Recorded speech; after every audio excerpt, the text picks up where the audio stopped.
Good evening and welcome to the September 26, 2023 meeting of the Milton Select Board. Before we begin, please join us as we recite the Pledge of Allegiance. I pledge allegiance to the flag of the United States of America and to the republic for which it stands, one nation, under God, indivisible, with liberty and justice for all. Thank you for that. Item 3 is public comment. For public comment, we allow 21 minutes in total, 3 minutes per speaker. And in accordance with Massachusetts law, we'll try to be pretty strict on the 3 minutes, and we'll let you know at 2 minutes and 30 seconds. Mr. Milano will count the 21 minutes, and I'll try to keep track of the 3 minutes here. And we'll go back and forth between hybrid and in person. So why don't we start? Why don't we start in person? And I don't see anyone in hybrid yet. So why don't we start with the first person in person? I don't know if anyone signed up beforehand. Or great. If you could just state your name and your address. And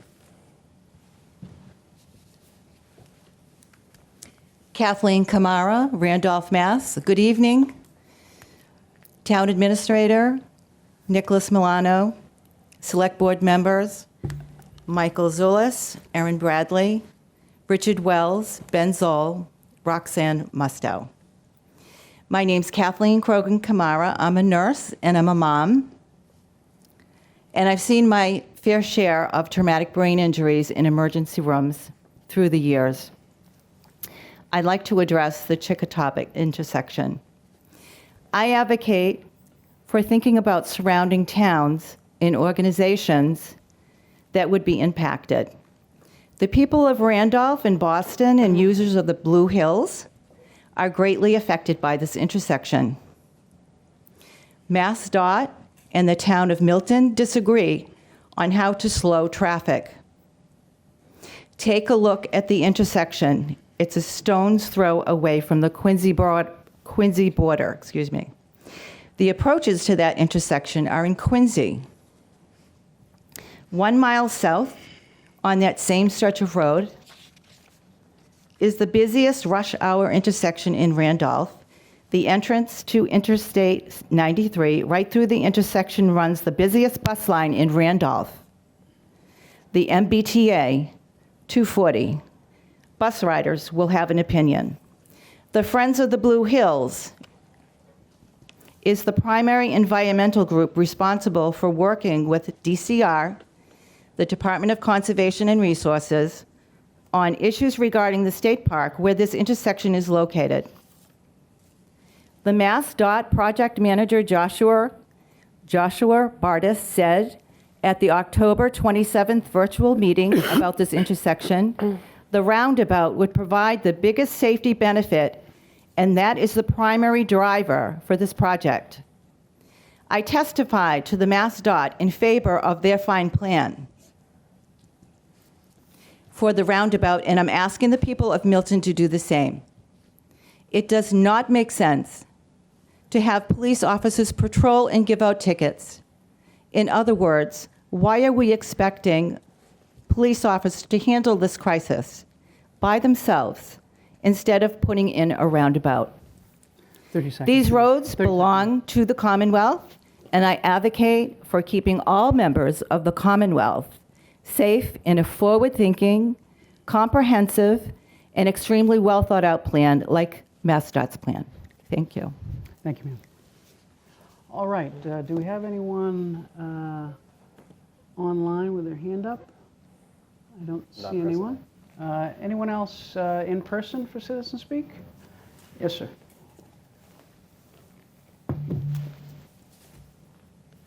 I'm Randolph Town Councilor Jesse Gordon. I'd like to speak on the same topic as Kathleen.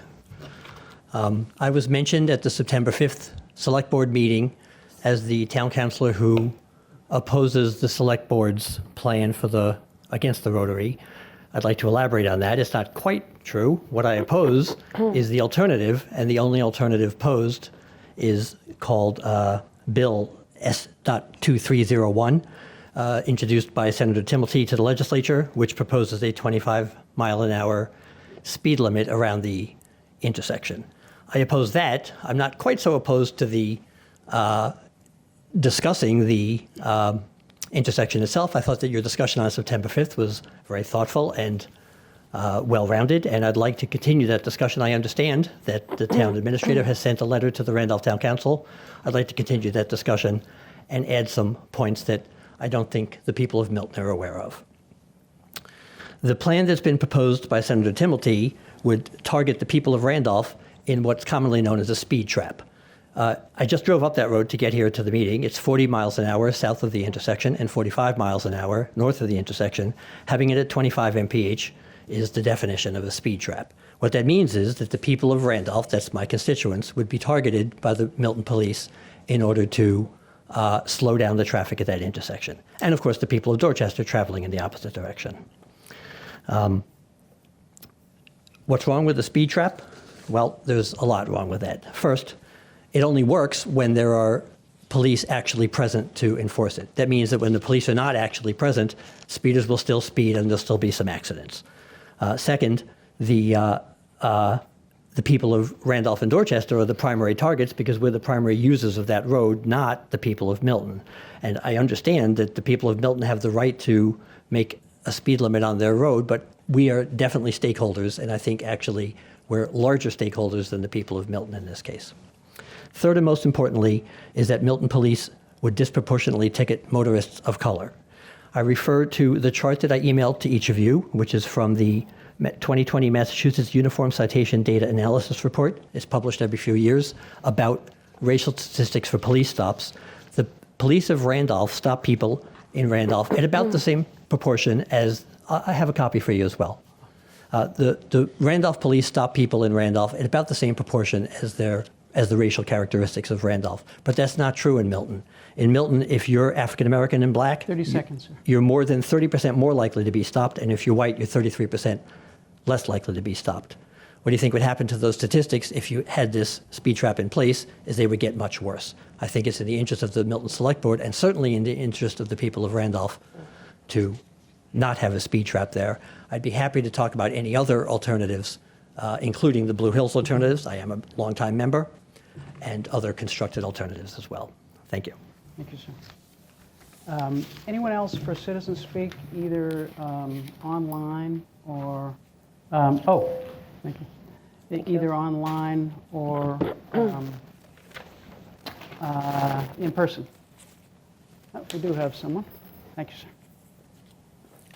I just stepped in. I'll take it.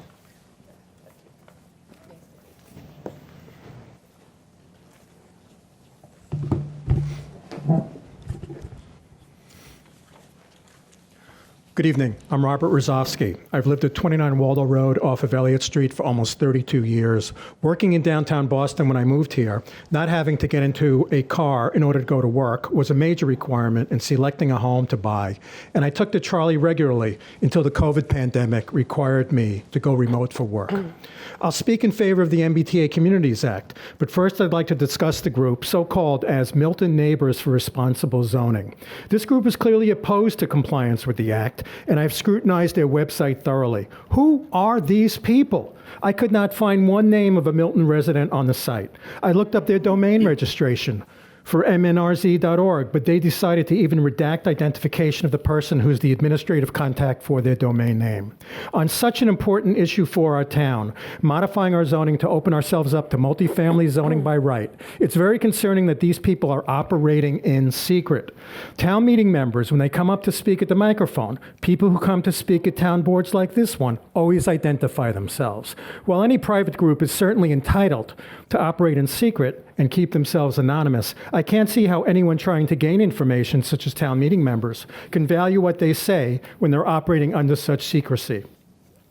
In looking through their website, all I saw was questioning of the act, and I saw selected quotes and facts expressing concern with the act. Interestingly, despite their name, I saw absolutely no concrete proposals for responsible zoning.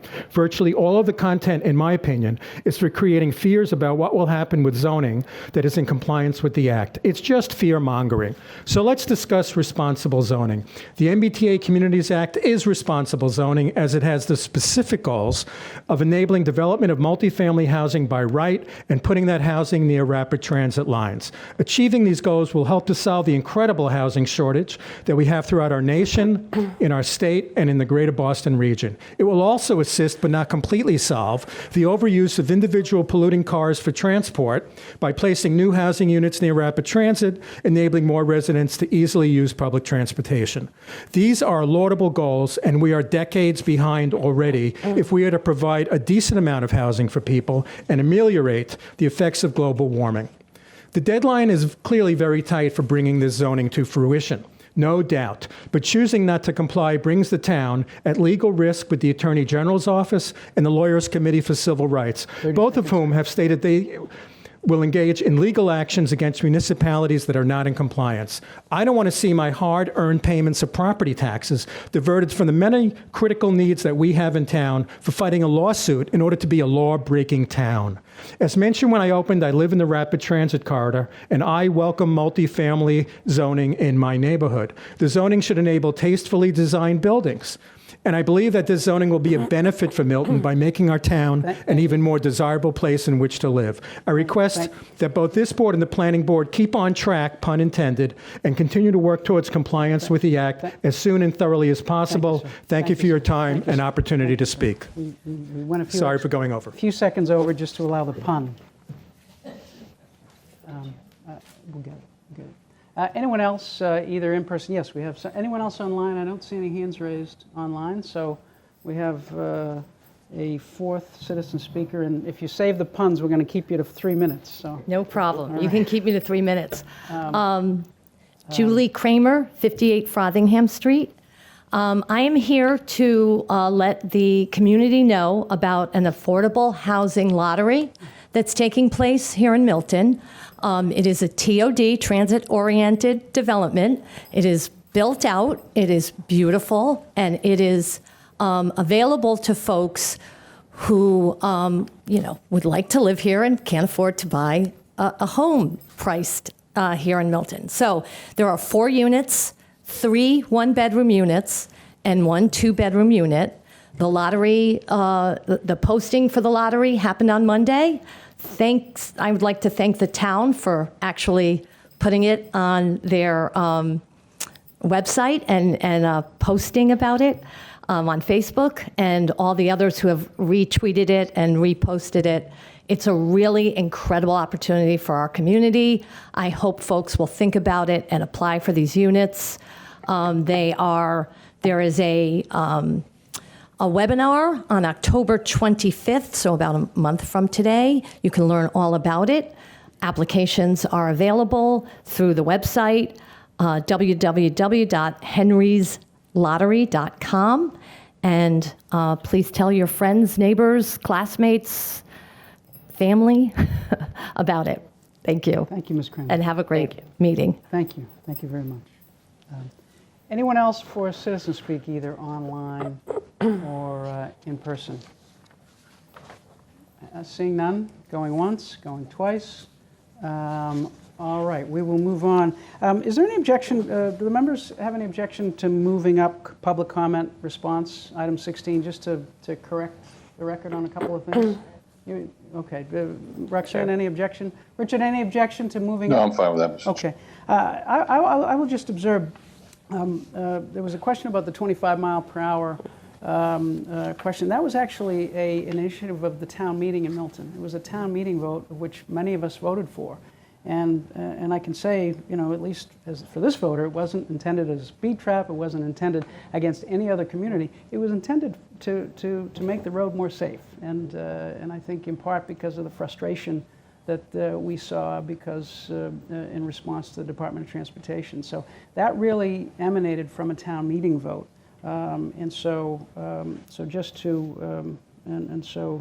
Just thought it was important to point that out. So I don't know if anyone else has any comments, public comment response. Ms. Bradley? Thank you. My thought on that was that it was for further down the road after the intersection there, so that it would continue to slow down. But I actually had a different comment. I missed the beginning of, and I don't know the gentleman's name, where he said a website. Oh, Mr. Rozovsky. Thank you. Yeah. It was so fast, I couldn't write it down, and I don't really, can I ask him what that Sure. was? If you could just tell us what the website is, maybe that'll just. Yeah, it's mnrz.org. The initials for Milton Neighbors for Responsible Zoning.org. Thank you. Thank you, sir. Thank you, sir. Appreciate that. I just couldn't do it. Ms. Musto. Thank you. Just wanted to comment on the residents in Milton as far as the roundabout or rotary.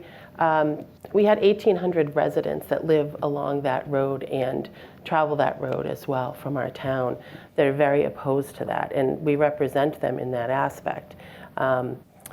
And the concern was maybe they should just do the left-hand signalized turns. In fact, several of them had said that back in I want to say 2005 or so, that was the original plan to do that, to flatten the hill a little and put those in. So we do represent the interest of 1,800 plus people.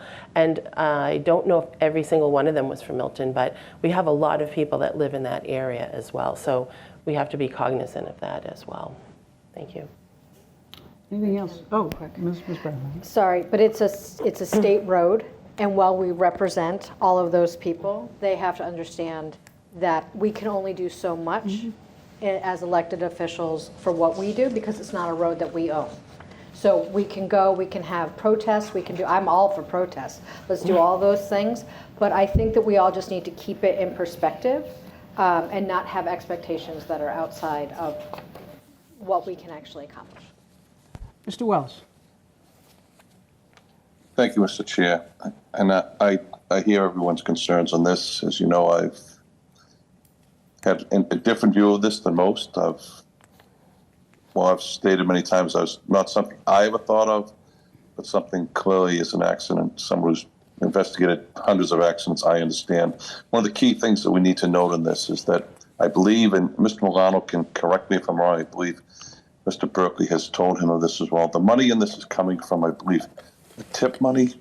And one of the things that they're bound by is that when the data and the analysis shows the safest alternative to correct an intersection, they must go with that. That is the alternative they must pick. And as I've said many times, I was surprised as anyone with the roundabout alternative, but it appears that it is in fact the safest thing to do for this community. And to everyone's comments, it is traveled by both our residents and residents from everywhere. And I do believe our objective is to create the safest and most effective alternative possible, that being the roundabout. Thank you. All right. Is that it? Oh, yes. His hand is down. All right. My anything bad, else? sorry. Yep. No. Anything else on item 16? All right. Thank you for that. And we will move to item 4, which is discussion approval demolition of second and third floor of the fire headquarters building and funding source. Mr. Milano, if you want to tee that up. Sure, thank you, Mr. Chair. Provided in your packets a little bit of information about a proposal for a change order, approximately $300,000 to abate and demo and make safe the second and third floor of the fire headquarters building. As part of the project ongoing now, the first floor will be demoed and abated and turned into a meeting room. The scope of the project as bid out and funded does not include demo and abatement of the second and third floor. In discussing this with Chief Madden, Bill Ritchie, and now Chris Hayden as Consolidated Facilities Director, we feel that it's in the town's best interest at this time, while the contractor will be mobilized with their subcontractors to do abatement, to do demolition, that it makes sense to take advantage of that and finish off that building in terms of gutting the second and third floor and making it safe.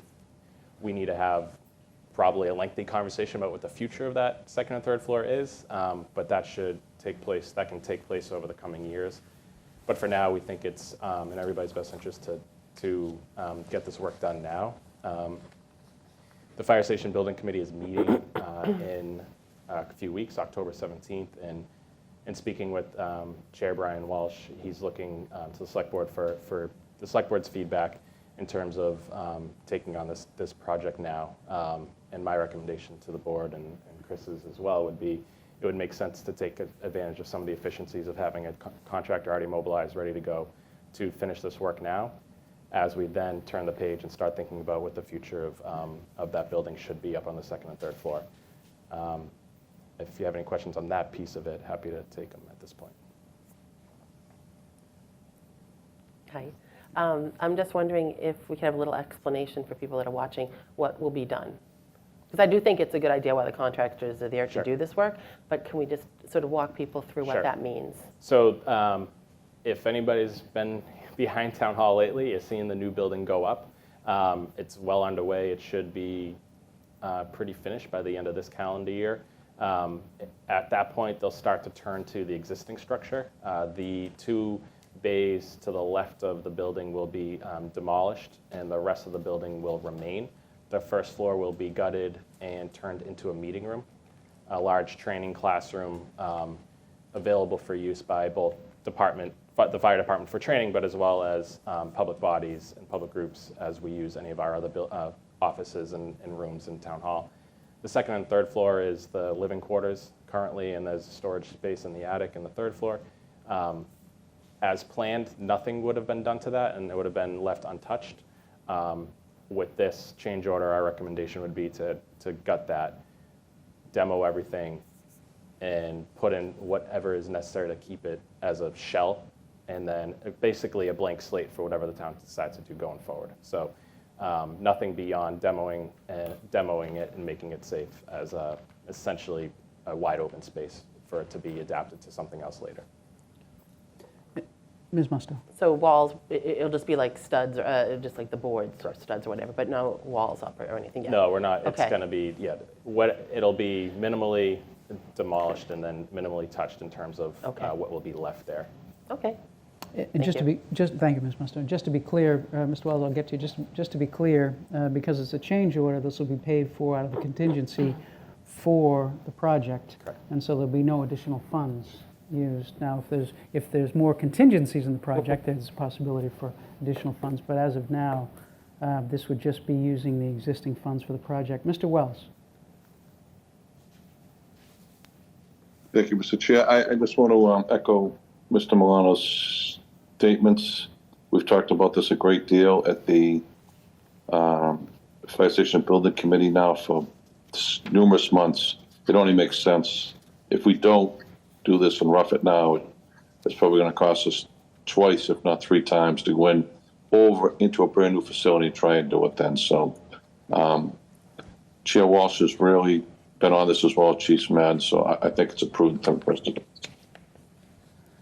Thank you, Mr. Wells. Ms. Musto. Yes, thank you. I would support that we spend the money out of contingency to do this. I think it makes sense while the contractors are already there. In terms of the amount, Mr. Milano, we have a change order and change request in front of us in the amount of $269,139.09. Should we be that specific on the amount? Is it possible that there's any, you need a little bit of room there, or is that what we're talking about for the total amount? That should be the amount. There will be some soft costs in alongside those, which I believe have actually already been approved by this board. When we had brought this before us originally, and that scope of work at that time included change order to do some architectural work on it as needed, and then if the project went forward, to include any of the soft costs. So I think broad approval of a change order to demo the second and third floor would be sufficient from my perspective, if that should be the amount in that that we amount. reference. In that amount. All right, so I'll make a motion to approve a change request for additional demolition and new MEP systems at the second and the third floor of the former fire headquarters building in the amount of $269,139.09. I'll second. Second. All right, motion's been made and seconded. Any further discussion? All those in favor, Ms. Bradley? Yes. Ms. Musto? Yes. Mr. Wells? Mr. Wells? Mr. Wells? Is he on mute?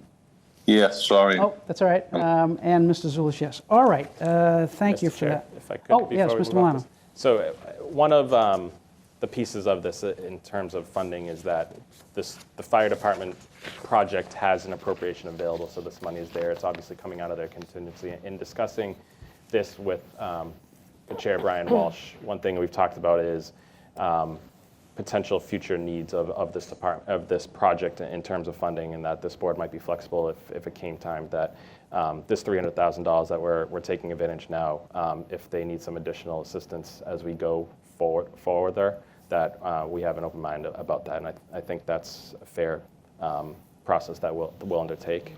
As we look at when we might be able to start East Milton, we may just be back with some further conversations about budget. So I just want to put that on for the folks that are there. And we have additional contingency in the budget as well. Correct. Okay. Any other comments or questions on item 4? Thank you. Item 5, discussion approval purchase installation of hometown hero banners. Do we have Mr. Cook with us? Is he going to show up Looks like online? he's Oh, a there's a phone hand number. raised. That's maybe him by telephone. We want to try that. Is that you, Kevin? Hey there, this is Kevin Cook. Hey, Kevin. Yep. Kevin, you're coming in loud and clear. Take it away. Thank you, sir. So I've been working on a project to have hometown hero banners adorn some of our locations in Milton. And this is something that was suggested to me by a number of residents over the last few years. And then this year, Mrs. Rafferty came to me after meeting with the town clerk and really made a compelling reason that kind of made me want to continue this project and get it to fruition. Her son was a Marine, highly decorated, and did his full service, and then retired, but then was killed in a tragic car accident. So she asked if there was some way we could honor him, and I'd like to make his banner be the first banner that we put up of these hometown hero banners, which we will put up around locations in Milton. From right now, the first initial look would be East Milton Square, Milton Village, and the area around Town Hall and the library, based on mounting locations, and the light poles that we would use are town-owned. I sat down and had a discussion with Chase from the DPW and Jack Calabro, who helped out immensely. This is not anything that can be done, quickly, but we wanted to get the right materials in place. I got a bid from a vendor that was used by Canton and my colleague over there, Arafat Knight. So it's a very reputable company. They make a quality product. And you can see in your packet an example of what the banner would look like. One of the benefits is this company actually makes a small town replica that the family gets to take home. And I think that's a nice touch for the family that's honoring their veteran or their hero, to have that at their house and be able to take a look at that or show it to people. It's a very nice add-on to the project.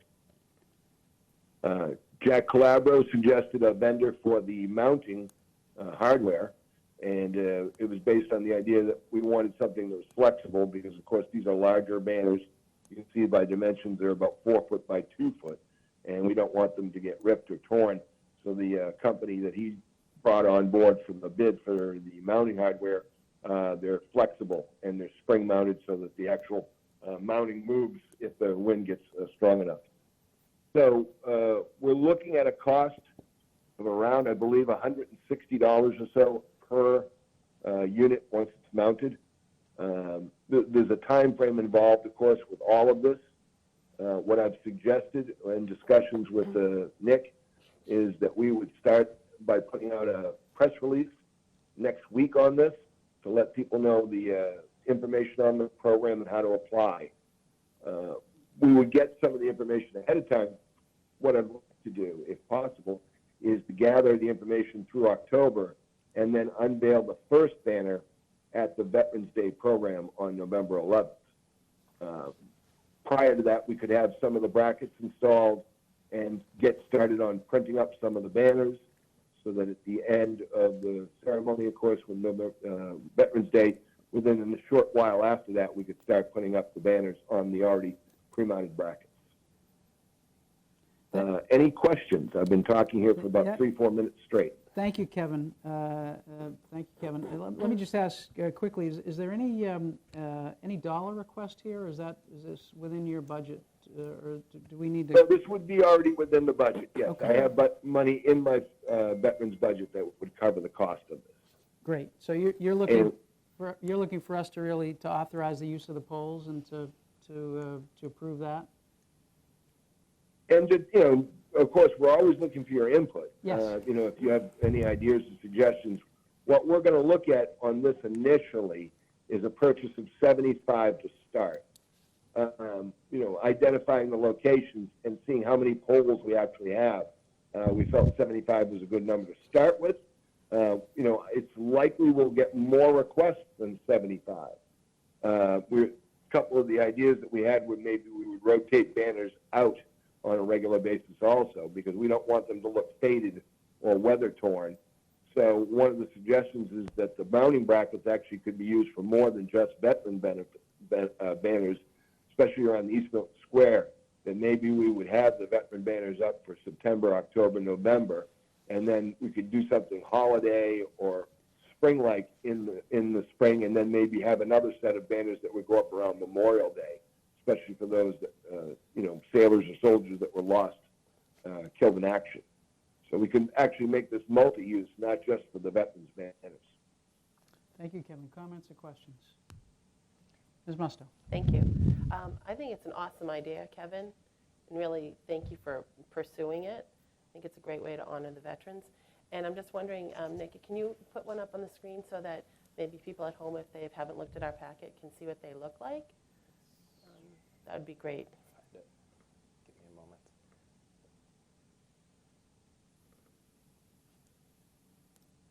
As you can imagine, there's a number of details to work out on getting the information to get the photographs and the validate the information. And I would work on that with the vendor, and then also take a look at how many applications we do receive. As I said, 75 was the initial start. It's likely that we could get more than 75 though.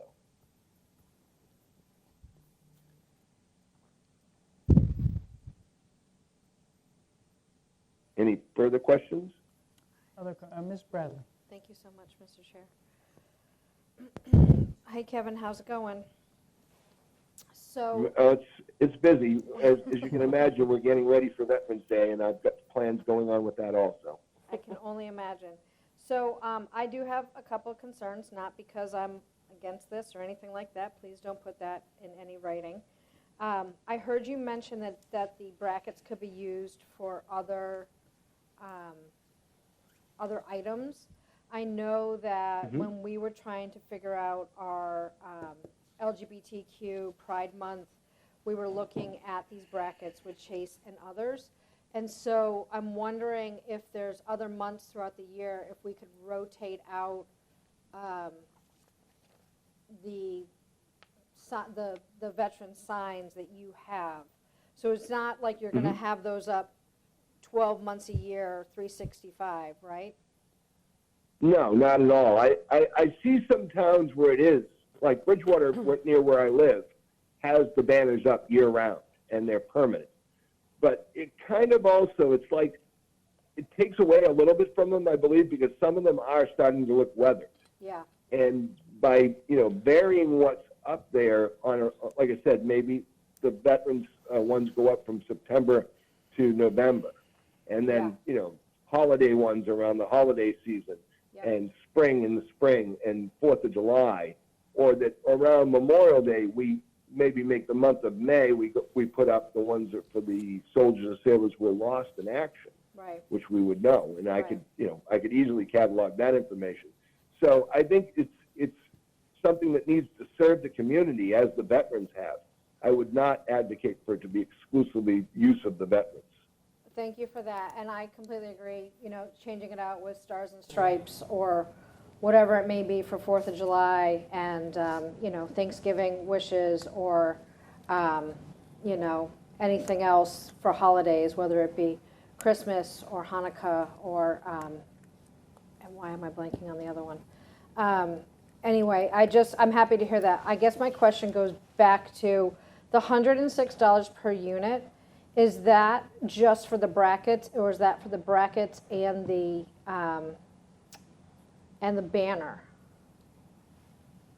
Because I think we believe almost that's need to look at this all as the a- items needed to put one banner up, so we would have the brackets, the banner, and the replica would be about $160. $160.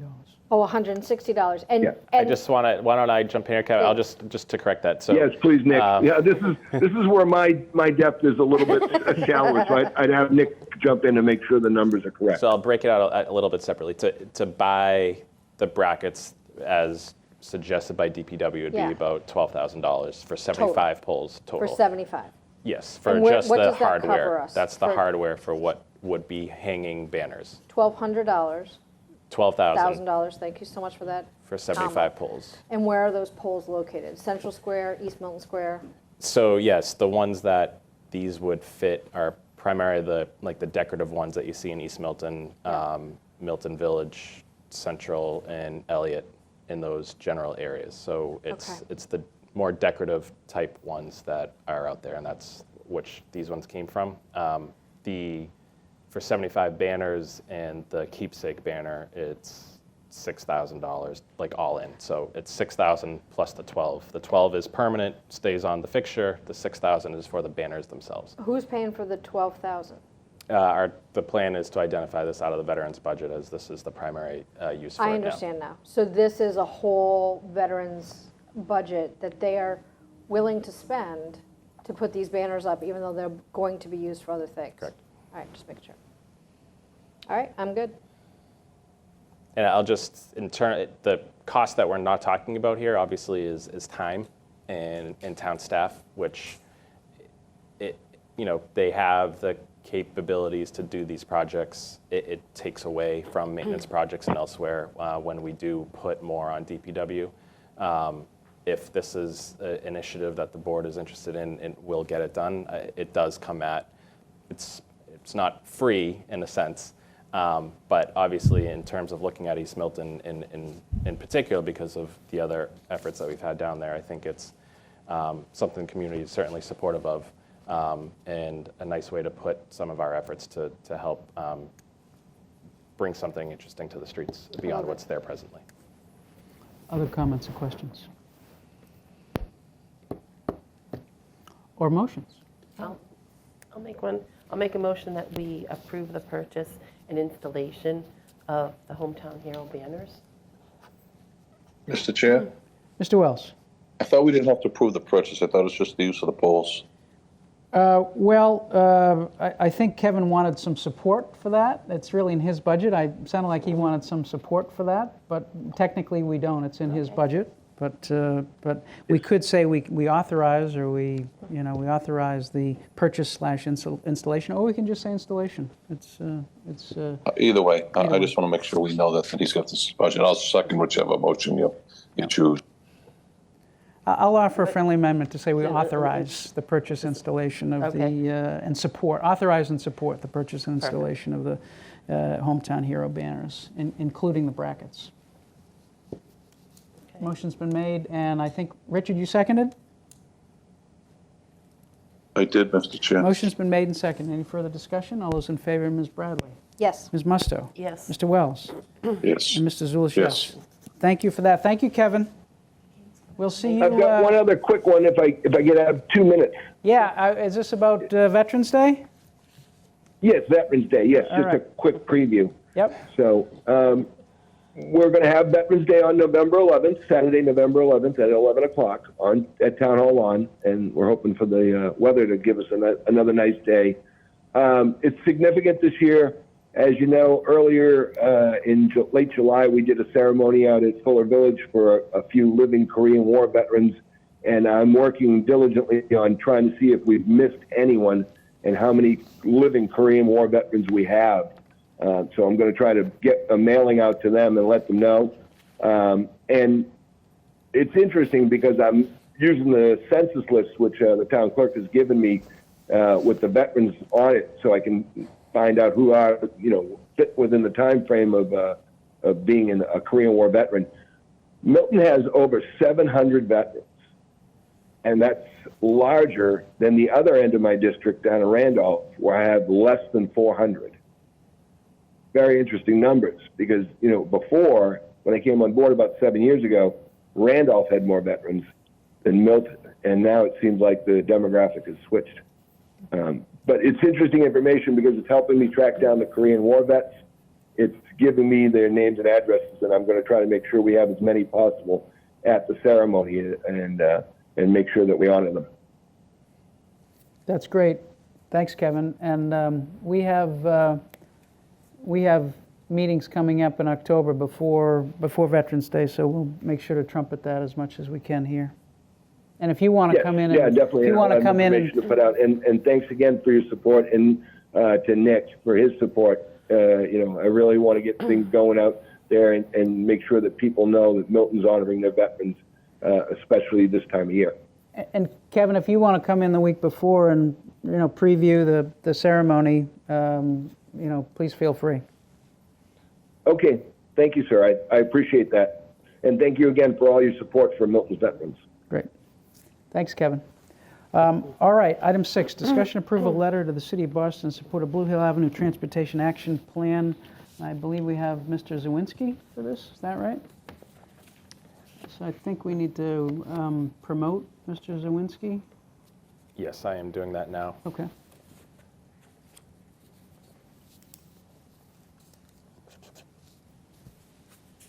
So just as way of background, Boston Transportation Department's been working on Blue Hill Ave Transportation Action Plan.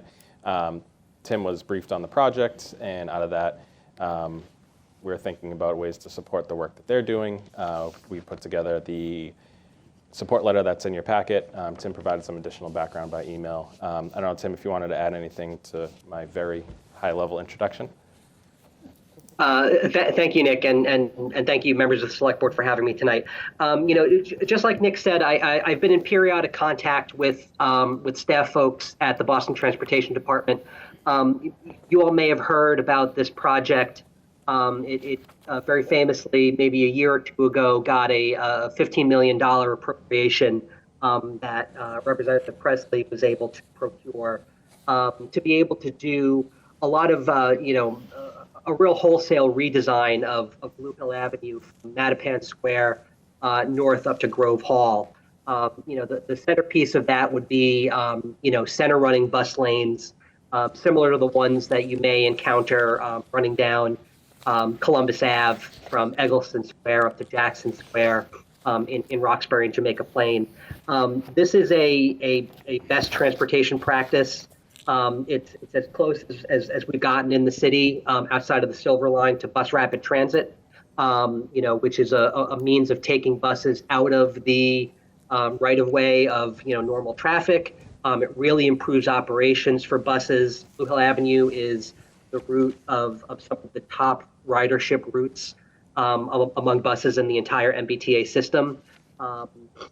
You can imagine how many folks in Milton, if they're not hopping on the Mattapan trolley, to get to the Red Line at Ashmont, they're hopping on buses at Mattapan Square to get up to Ruggles and the Orange Line, to get either downtown or to Longwood or to points north.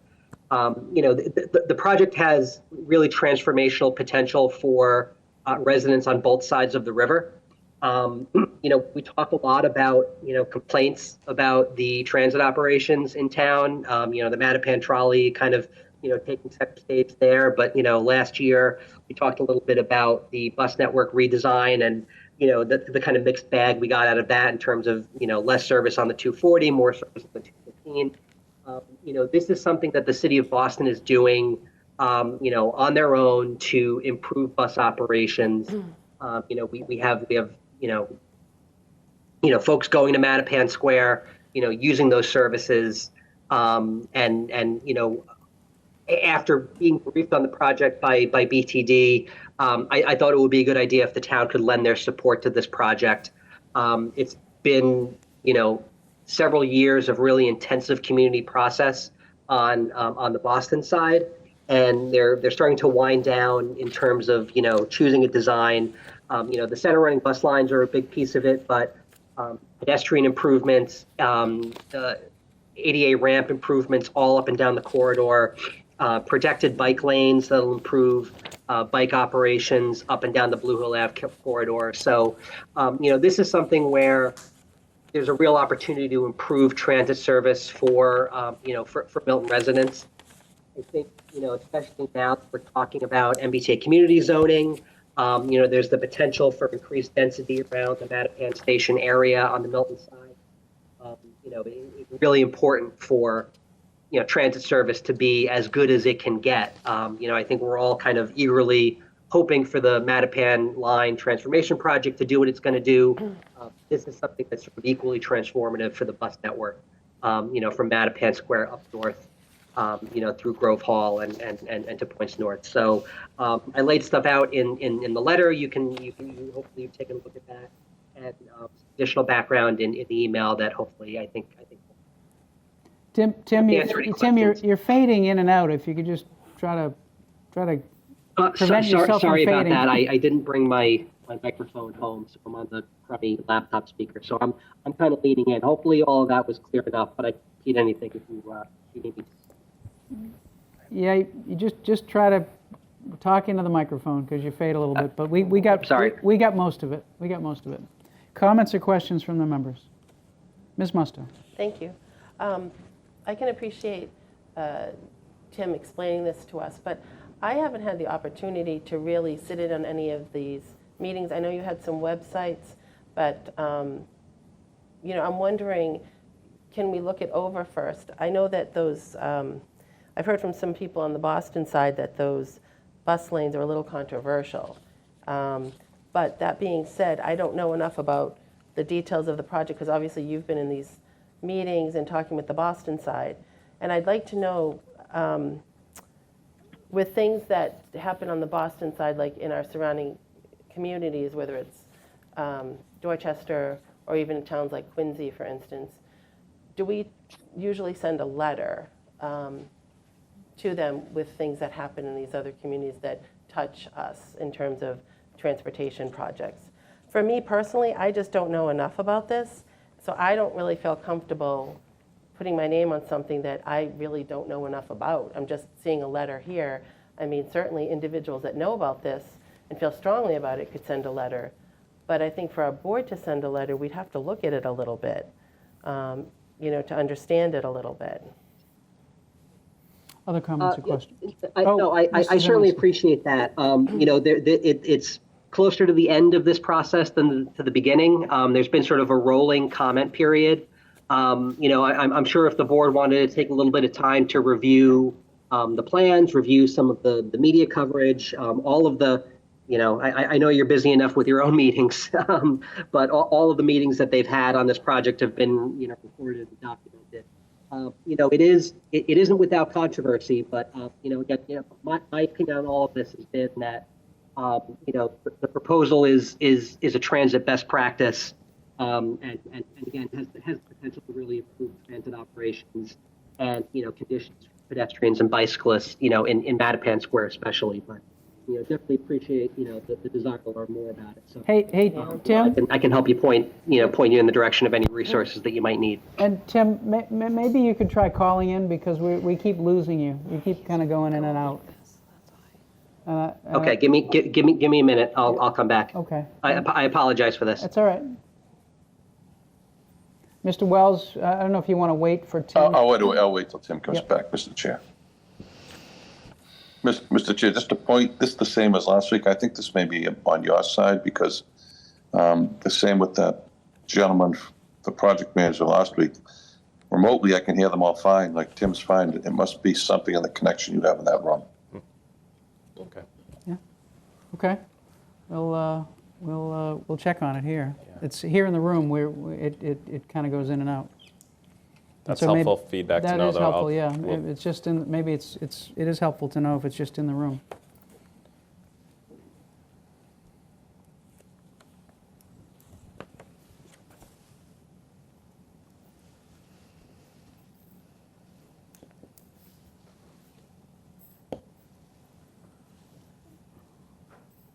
All right, his hand is up, so if we want to let him in, hopefully that's his. Tim, are you there?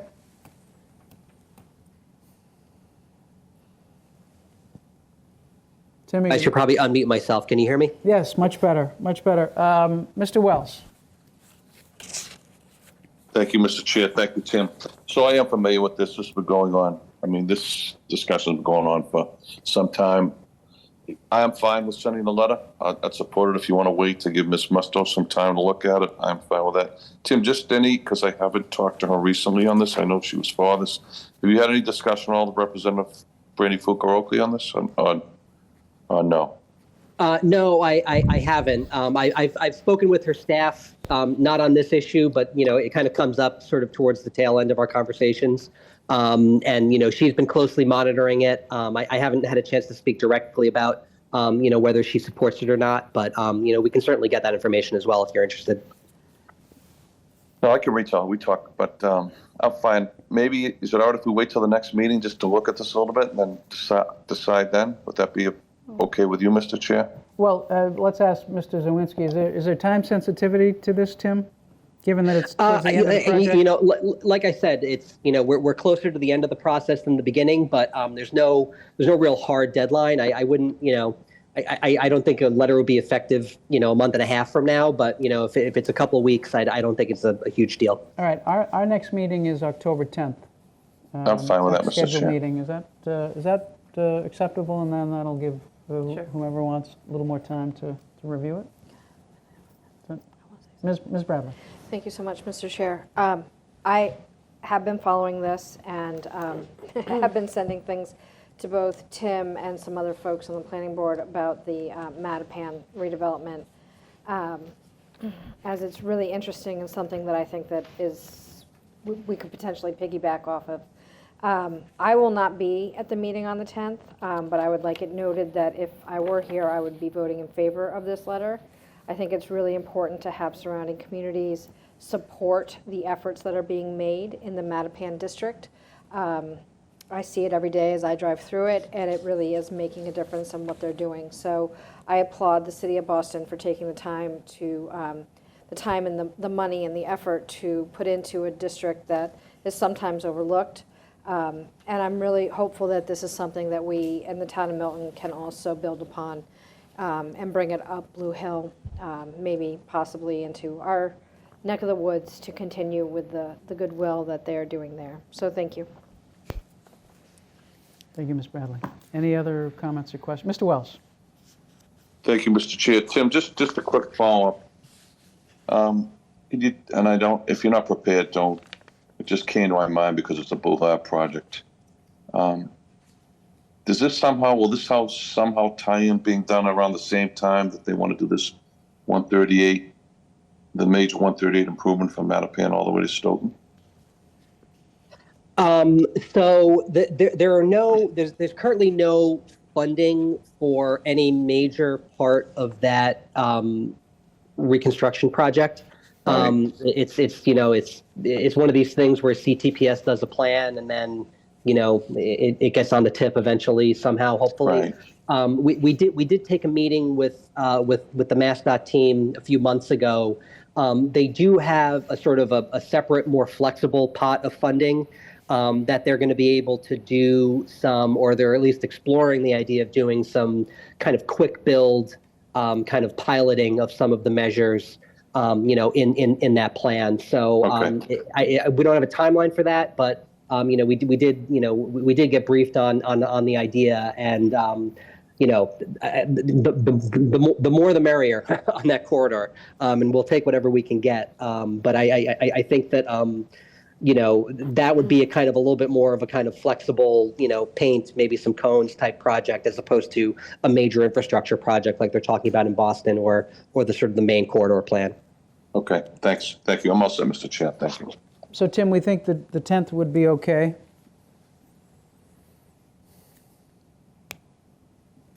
Tim, we think October 10th? Sorry, the mute button is so tiny. I'm sorry. I think that'll be fine. Okay, all right. So we'll put that, we'll defer that till October 10th.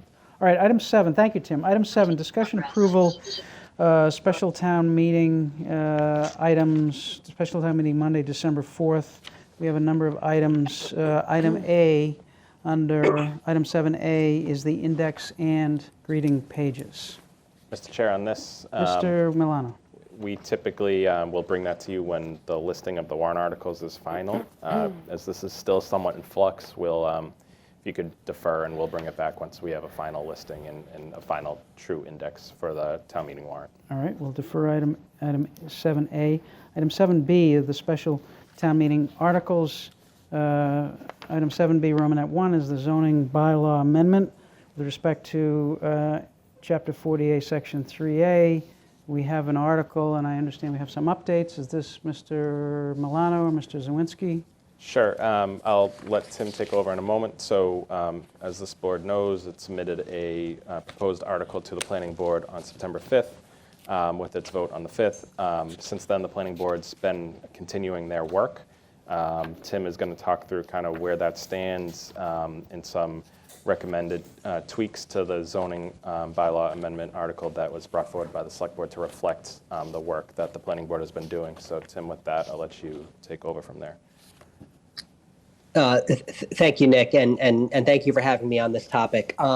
So there was a request to update the language that the select board had submitted earlier in the month. We've been working feverishly on this at the planning board and with our consultants, and so the updated language that you have is structurally largely the same. The nature of this article is going to be a purpose, definitions, and then a series of use and dimensional parameters for a number of sub-districts. And the finalizing of the language is complicated by the fact that we don't have a final set of sub-districts yet, and that's something the planning board's working on very hard. To really sort of pin down the exact type of dimensional parameters that we want to have in these sub-districts. And if you've been following this process, you learn pretty quickly that this is a really tightly wound, intricately connected set of sub-districts. And so when you kind of tweak a border here or a height differential there, the ripple effects in the other sub-districts are immediate and profound. And so you've got to be very careful about how you do this. Some of the things that the planning board is really putting a priority on are, really trying to minimize the possibility of teardowns in the transit area where our kind of most established single-family neighborhood is, and then generally trying to modulate density in other places so that we're not putting enormous towers on one side of town and kind of, not doing that elsewhere. Another real, serious concern is trying to sort of maintain the integrity of the East Milton planning process that we have going on so that, we can use East Milton as an MBTA communities district, but also keep alive what we really want to do, which is create mixed-use zoning under a special permit process, which has been an ongoing process for several years at the planning board. And so, that's been, the cause of a lot of kind of back and forth on dimensional parameters, a lot of back and forth on district boundaries. So the language and the map that you have in your packets that I submitted to Nick on Friday, and then on I think it might have been this morning, reflects the most recent conversation that we've had at the planning board about a week and a half ago, and so it's moving in the direction of what a final article is probably going to look like. It's moving in the direction of what a final map is going to look like. We're getting closer every time we do this.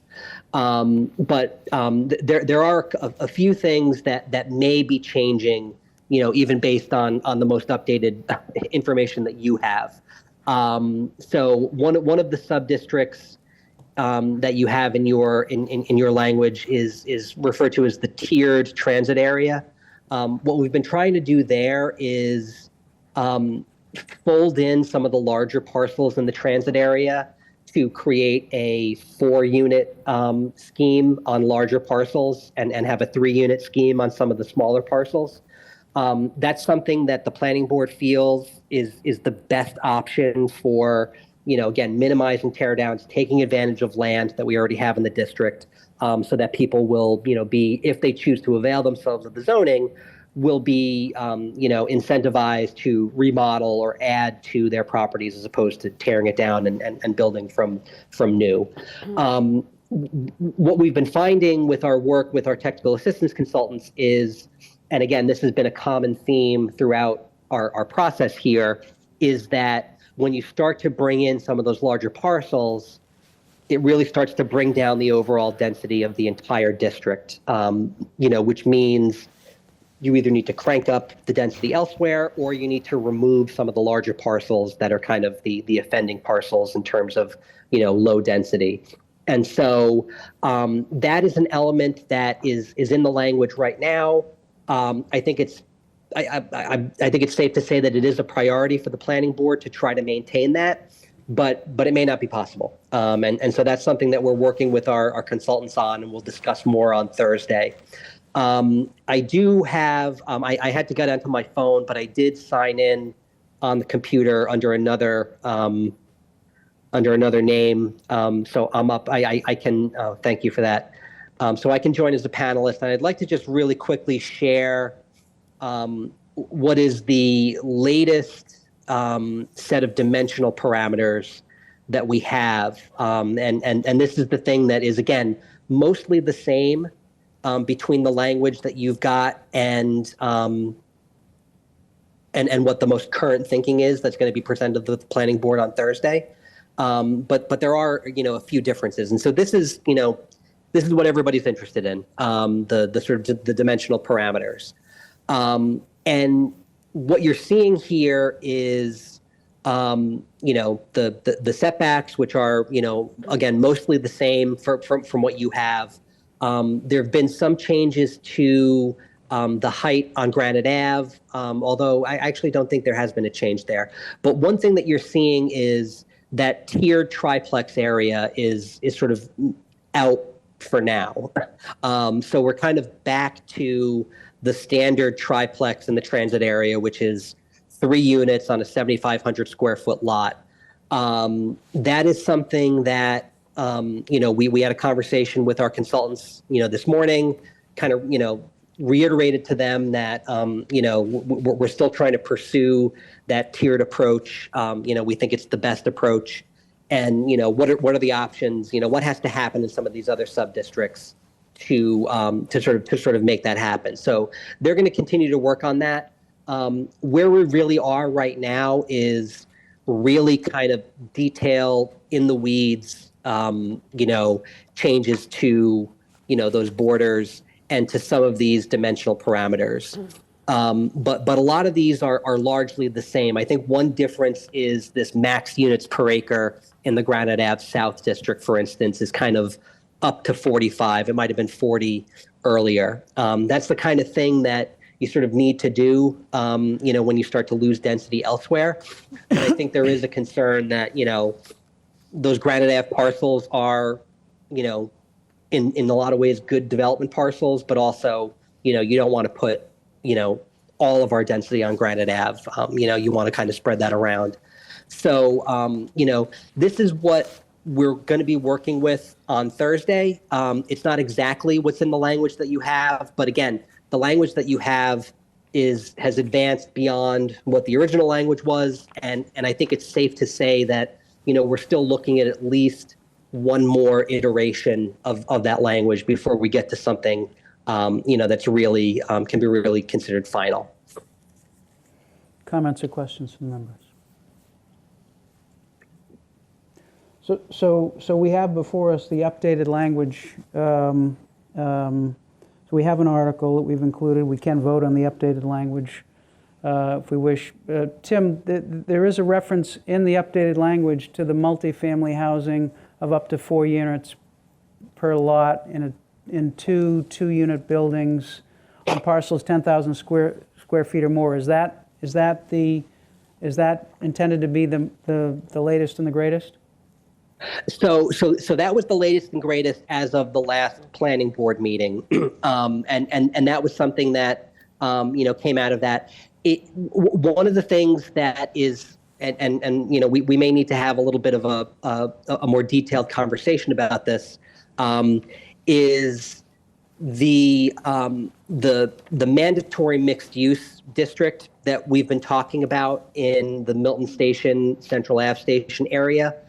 The way that the state's guidelines allow you to do that has implications for overall density in a way that has kind of affected our ability to do that tiered approach in the transit area. So unfortunately, those guidelines are relatively new. I think every week we're learning a new kind of angle towards those mandatory mixed use guidelines. And so, since the planning board met a week and a half ago, almost 2 weeks ago, we've kind of gotten a little bit more knowledge about how that mandatory mixed use district interacts with the rest of the sub-districts. And so there's been a decrease in the overall density of the entire district that kind of compelled our consultant to try to find a solution to get us back up to 15 units per acre. And sort of the solution, the sort of the most elegant solution that we could get was to go back to that just simple 3 units on a 7,500 square foot parcel in the transit area triplex. So, we talked to them this afternoon and basically said, we're going to want to see on Thursday, what does it look like to kind of keep that tiered approach, the one that's in your language currently, but doesn't quite work out with the mandatory mixed use. And just to sort of go back a step and a half, we are allowed to require mixed use in a certain portion of our zoning district. And we've talked about doing that in the sort of the Milton Village, Central Ave area, because we've got another solution for East Milton. And we wanted to make sure that our commercial tax base in Milton Village and Central Ave, was maintained. That being said, availing ourselves of that option is now having spillover effects into the overall density of the rest of the district. And so that's sort of a trade-off that wasn't apparent to us when those new guidelines first came out and is now becoming more clear. And so that's something that, may be different from the language that you have, unless our consultants can figure out a solution where we sort of keep that in. So, when I say things are in flux, that's what I mean. Mr. Milano. Can I ask a question? So Tim, so if I'm understanding you right, the article language that we have in the packet would result in a district or a zoning article that would not be compliant with the law. So would a zoning article with the parameters that you're displaying on the screen being used as the dimensional and sub-districts, would that then be back to compliance if the article reflected these zoning parameters you're displaying now? So, I would have to go back to kind of previous iterations of some of these charts. I'm pretty certain that the language that you have would result in compliant zoning. The problem is the zoning that you have does not include the mandatory mixed use component. And so what these parameters do is take the consequences of including the mandatory mixed use into account. And let me see if I don't have the slide at my fingertips, but basically the language that you have would be compliant.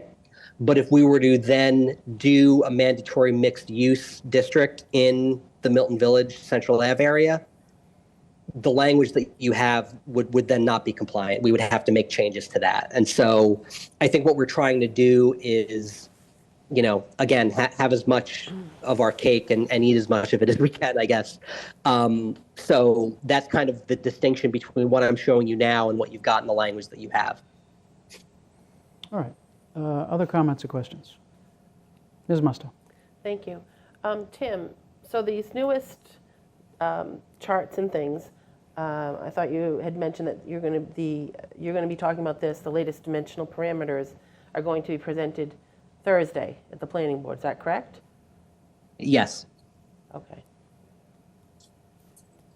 Thank you. Ms. Bradley.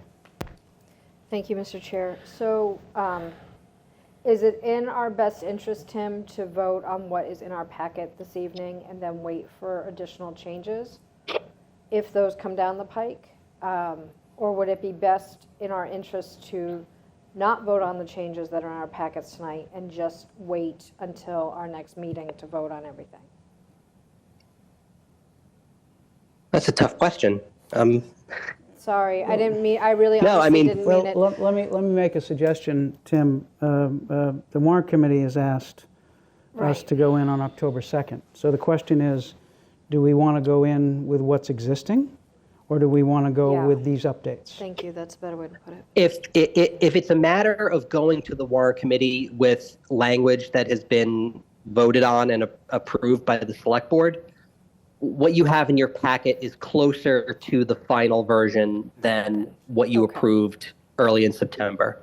Okay. And so if that's the kind of the hook, then I would recommend, voting on this, again, with the understanding that, again, like I said earlier, we're at least another iteration away from a final version. But what you have is closer to that final than what you originally had.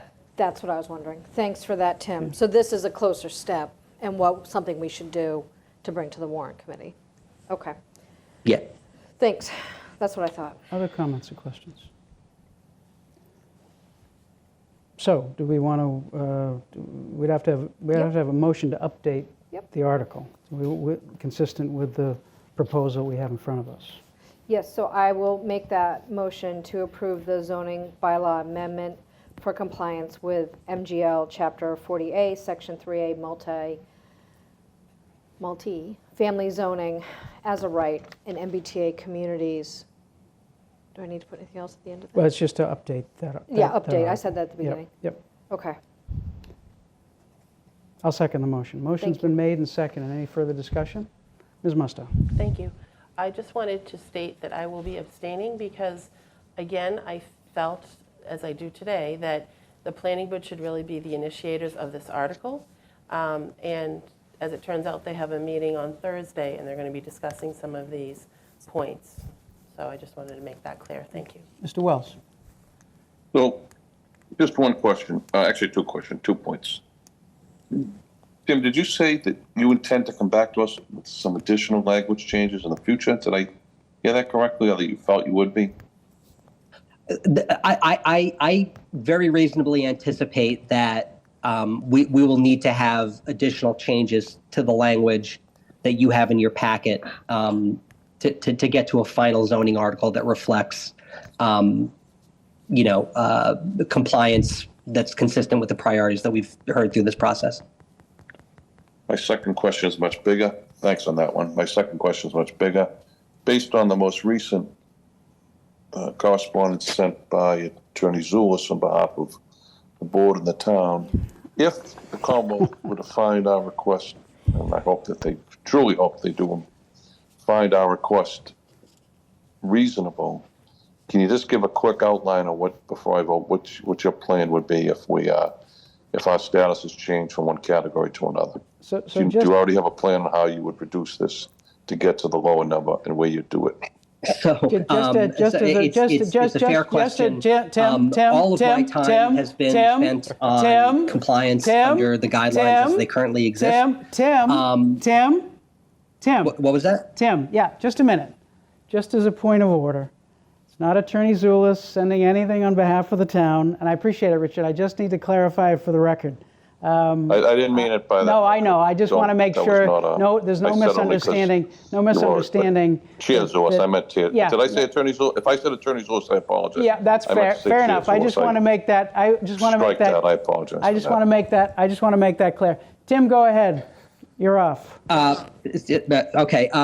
So I haven't given it a ton of thought, but the general plan I think would be to, and this has always been kind of the case, that we are planning right now for the biggest thing that we could be asked to do, and so the process of if we are kind of seen as having a lower obligation, then I think you would start to look at which of these kind of outlying districts no longer do we no longer need to contribute to our unit capacity. We're still going to have an obligation to have a certain amount of land in the transit area.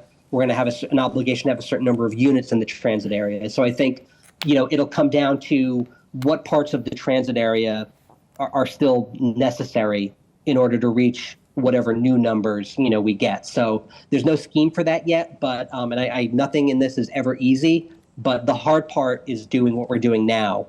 The easy part would be to kind of start to trim that away. All right. Thank you, Tim. And Mr. Chair, again, I apologize. I'm a little, No just back from the West Coast, and I have a little bit of altitude No apology. sickness from it, so I didn't even realize I said that. So No. I apologize. It was not intentional. No. But my point is, Yeah. I supported your letter, and I Yes. do truly hope that it has a positive outcome. And I wasn't expecting a lot from Tim. I just want to make sure that he was thinking about it. So that's it. That's all. I'm ready to vote. I'm all set. Thank you. And Richard, no apology necessary. I just wanted to make it clear that I don't act as an attorney in this. I know. I didn't even realize I said it. So Yeah, no, again, fair I'm enough. sorry. Fair enough. All right, any further discussion? All those in favor of the most current updates to the article? Ms. Bradley? Yes. Ms. Musto? I will abstain. Mr. Wells? Yes. And Mr. Zulish, yes. Okay.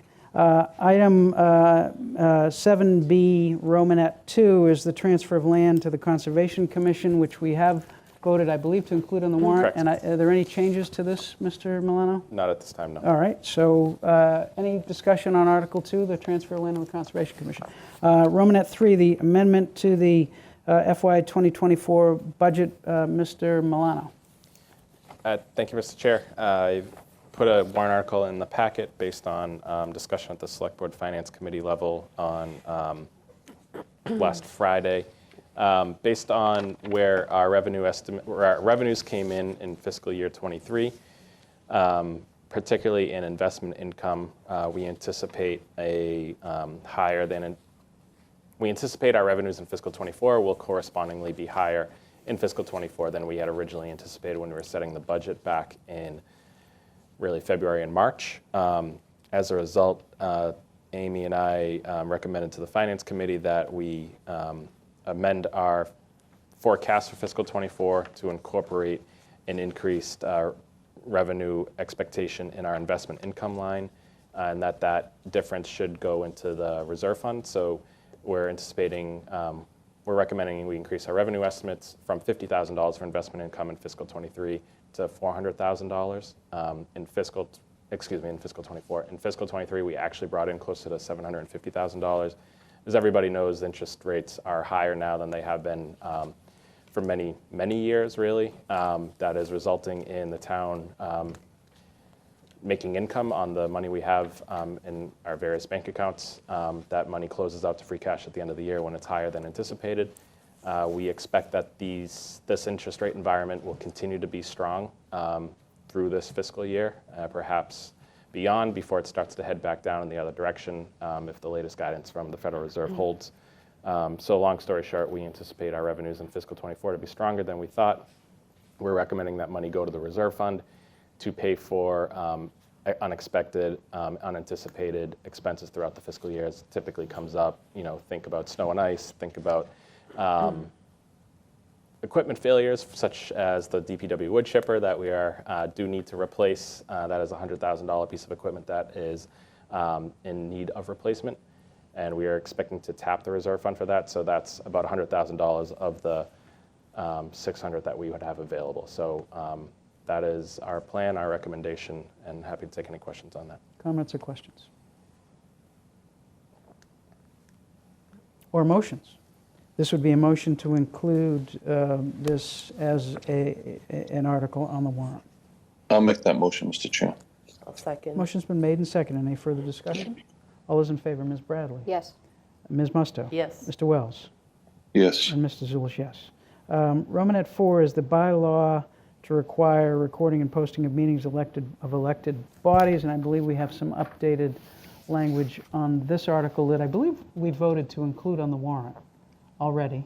It had been referred to town council. Referred to town What you council. have in front of you are town council's edits. Okay. And if the board is interested in having it on the warrant, that would be the vote tonight. Okay. Comments or questions from the members? Ms. Musto. Thank you. I just have a question at the last piece of that. Okay. About where they would be able Sure. to access that. So MPEG, obviously, I guess the town website as well? I mean, because it also talks about, other social media, website pages and stuff. I'm just wondering about that because I feel that, if our boards are posting that, they should have to post to one site, and if it wants to get dispersed, that would make, dispersed from there. But I think that's a lot to ask. That's the intent of the language. The intent of the language is it's or, so it's not supposed to go to all. And the reason I made it broad is because if you'll remember last year, all these videos would have gone to the Milton Access TV's website. They've now transitioned to YouTube. So I didn't want to lock ourselves in a bylaw as to where these recordings would go. So in practice, it would be town transmits copy of recording, or Milton Access TV goes and retrieves it, posts it to their YouTube page, and that checks that box. But I didn't know 5-10 years from now where that repository might be. So we wanted to make it broad language so that multiple things might be in effect, and if narrower language is better, I'm happy to open that door. I just thought it gave flexibility in terms of if things change over time. The idea would be one central location. In practice, it would be the Milton Access TV YouTube page going forward. Follow-up Ms. question. Musto. Thank you.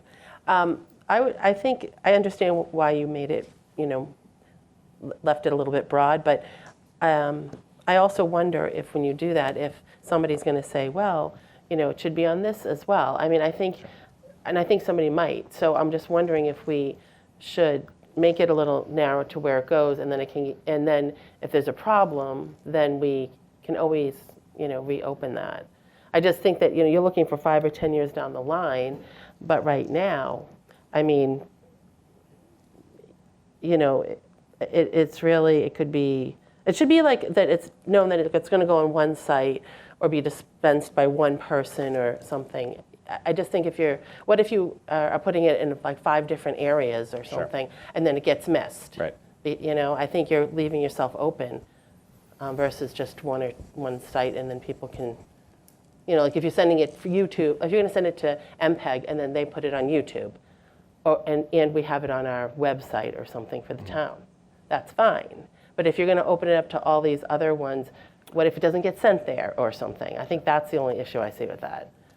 Well, I think the idea, a lot of times when you have bylaw language, and it's hard to change bylaws, so you want to try to make it as flexible for the future as possible. So that's why I think it's actually an elegant solution to say other social media website pages, because to the extent there's not a town YouTube page or there's not a MPEG YouTube page, maybe it's something else in the future. So I think this gives you the maximum flexibility to make sure that it's there, that it's somewhere, and that it's somewhere that's authorized by the bylaw, so we don't have to go back and change it, someday. So that's, I think there's a benefit to that. So right now, publicly available means on the town website, the MPEG access website, or through a third-party audiovisual website to which the town is authorized to add content. So it's going to be somewhere, right? I guess the question, it'll just be important for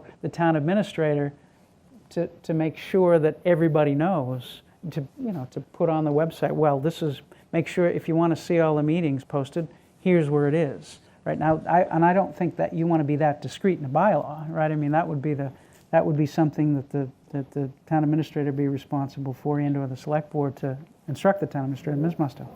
Yeah, I think that's my issue. I just want to make sure that it's somewhere where people know where to find it. And if you're going to have all of these sources, I just want to make sure it's on 1 or 2 sites that people know to go to. Right. That's my problem with it, is that will this actually do that? So it's going to be on the Town of Milton website, the MPEG. MPEG, a third-party website to which we're authorized to add content. I mean, it seems like a lot. No, well, yeah, that's right, right. So it could be any, The way I'm reading it is that it can be made publicly available at any one of these sites. Right. Okay. That's right. So not each one of these sites is That's gonna be- exactly right. Perfect, That's thank you. exactly right. So it's going to be on the website, town's website, MPEG. It's going to be on a website that we're authorized to add content to, which is broader in case Okay. we don't have in case we run out of room on our website, let's say, right? And that includes, but not as limited to, right? That third-party website. It's going to be a YouTube, town YouTube, MPEG YouTube, or some other social media page, again, to which we're authorized to add content. So this says we're going to have it on the town website, or we're going to have it on the MPEG website, or we're going to have it on some unnamed website in the future that we're authorized to add content to. So I think that kind of catch-all helps us make sure that we have somewhere to put it, right? That's authorized by the bylaw. I think there's a benefit to that. And Ms. Yeah. Musto's concern is that she just wants people to be able to find it. Well, I can't find anything on the YouTube channel right now, Right. so, Well, that's it. I mean, you want people to be able to access it if they want to. Right. And I just don't want it to be so confusing, like, oh, we have to go to this site for this one and this one for that. That's what my concern is with this. I think that's really legitimate, Roxanne. But I think that is probably the province of the town administrator and our website Yeah. going. That's Okay. really rather than a bylaw. A bylaw says you got to post this so everyone can have access to it, right? And here are all these ways you can do it. And then it's up to the town administrator and the select board to make sure everybody knows that, right? Okay. To make sure we publicize it. So I think that works. yeah, Okay. I think it works. So are you, That's Okay. what I wanted to know, yes. so if it's okay with you, Mr. Chair? It's okay with me. All right, I'd like to make a motion, I just lost the motion page. I don't think there are motions on that. I think it's a motion To approve the article, to include it on the warrant. to include it on the warrant. To include the article of public recordings on the warrant. I'll second. Motion's been made and seconded. Any further discussion? All those in favor, Ms. Bradley? Yes. Ms. Musto? Yes. Mr. Wells? Yes. And Mr. Zulish, yes. Romanet 5, zoning bylaw amendment requiring mixed use in the Milton Village subdistrict. Is this Mr. Milano or Mr. Zawinski, if he's still with us? Tim dropped off, but he alluded to it, so I just want to describe what the idea of this is the mandatory mixed-use element is something that is now allowed under the guidelines of the MBTA Communities Act, and it is something that is recommended from a planning background, from a planning perspective, the planning board's been interested in it as well in terms of ensuring that there is a mixed-use element in the Milton Village Central Ave subdistricts being proposed. As Tim was describing, there are some trade-offs once you do that, because if you add mixed use to an area, that means overall units that can come out of that area will be reduced, assuming that the first floor is not residential but is commercial. And that is having some downstream effects in terms of the overall density and overall unit capacity of the article that we're looking to have compliance. So he put together a warrant article that would require that mixed use in the Milton Village and Central Ave subdistricts for consideration for inclusion in the warrant to achieve the goals that he's described and the planning board has set out as well. Okay. Comments or questions from members? All right, or motions? Well, I'll make a motion to I'll make a motion to include in the warrant a zoning bylaw amendment for requiring mixed use in the Milton Village subdistrict. I'll second. Second. Motion's been made and seconded. Any further discussion? All those in favor, Ms. Bradley? Yes. Ms. Musto? Yes. Mr. Wells? Yes. And Mr. Zulish, yes. Item 6, which is the local historic district, establishment of a local historic district commission. I don't believe we've voted to have this on the warrant yet. I was in touch with the chair of the planning board because this will require them to do some work. She informed me by email that the planning board did vote in their last meeting, and they are in favor of including this on the warrant in December because. Well, I don't remember exactly why she said because, but they voted in favor of including this on the warrant in December. We asked that because we thought it was additional work for them. It may be better to wait, but they want to go forward with it for December. So, and I know Mr. Lawler from the chair of the Historic District Commission has done quite a bit of work, as has the whole committee has done quite a bit of work over the last few months, and they have quite a bit of work still to go in terms of a public hearing, but I think everyone wants to go forward in December. Mr. Milano, is there anything further that I missed on that? I'll just comment that we haven't, I have not had town council take a look at what they put together. They followed the model bylaw just as we are for the MBTA community stuff. So it's a bylaw that's been used in many communities, made specific to Milton for the Milton Village. But we'll certainly get it over to town council for review. I saw a couple of grammatical stuff that's got to be cleaned up, but for the most part, it follows the standard recommendation from the state. So if the board votes tonight to include on the warrant, we'll get that legal review underway ASAP. So since this is, we want to get these to the warrant committee as soon as possible, I certainly be in favor of, getting this bylaw, given the fact that the local historic commission wants to do it, the planning board wants to do it, I'd be in favor of getting this on the warrant, and then if there are ministerial changes or additional changes, we can always do that later on. So, comments or questions from the members? Mr. Mr. Wells. Yep, go ahead, Mr. Wells. Sorry, Mr. Chair, I forgot to raise my hand. Yeah, no, Did you make a motion on that? I didn't. Do you want to? I will. I'll make a motion to forward this one. Yep. I'll second. Motion's been made and seconded. Any further discussion? Ms. Bradley? I have some personal concerns over this. I just am not sure of I've been reading it and I can't figure out the area that they're talking about. There's no boundaries that I could find. Oh, I didn't include the map, I'm sorry. I just gave the bylaw language. Their Okay. study report has the map. It's Milton Village. Yeah, but what does that mean? No, I understand. How I far over apologize. does that go? Yep. So I'm going to abstain from this, mainly because I just am not, I'm not sold on it. I don't know if it's just the village, like just the small downtown part of it, or if it goes all the way over to, Hayward Photography, or what that looks like for me. And they're going to pick the color of the paint. To me, it seems very, it seems like we are really limiting a lot of things that can happen there. And I am not sure that that's the best use yet. So for me, personally, I will be abstaining because I don't feel comfortable enough with it. Any further discussion? All right, motion is to include this on the warrant. All those in favor, Ms. Bradley, I'm abstaining. Ms. Musto, Yes. Mr. Wells, Yes. and Mr. Zulish, yes. Okay, we have Roman at 7, other potential articles. We did receive in a citizen's petition. Mr. Milano, do you want to Sure. bring us up to date on that? On Friday, we received a citizen's petition for a warrant article to transfer what is Pope's Pond from Select Board property to the Care, Custody, and Control of the Conservation Commission. Town Clerk Susan Galvin went through the petition that we received, certified the signatures. There were 148 signatures certified, which is in excess of the 100 required for a citizen's petition for a special town meeting. I will note that this transfer of land was approved at town meeting in May as part of Article 31. It did transfer these 41 acres and the map and parcel described in the citizens petition from Select Board to the Conservation Commission.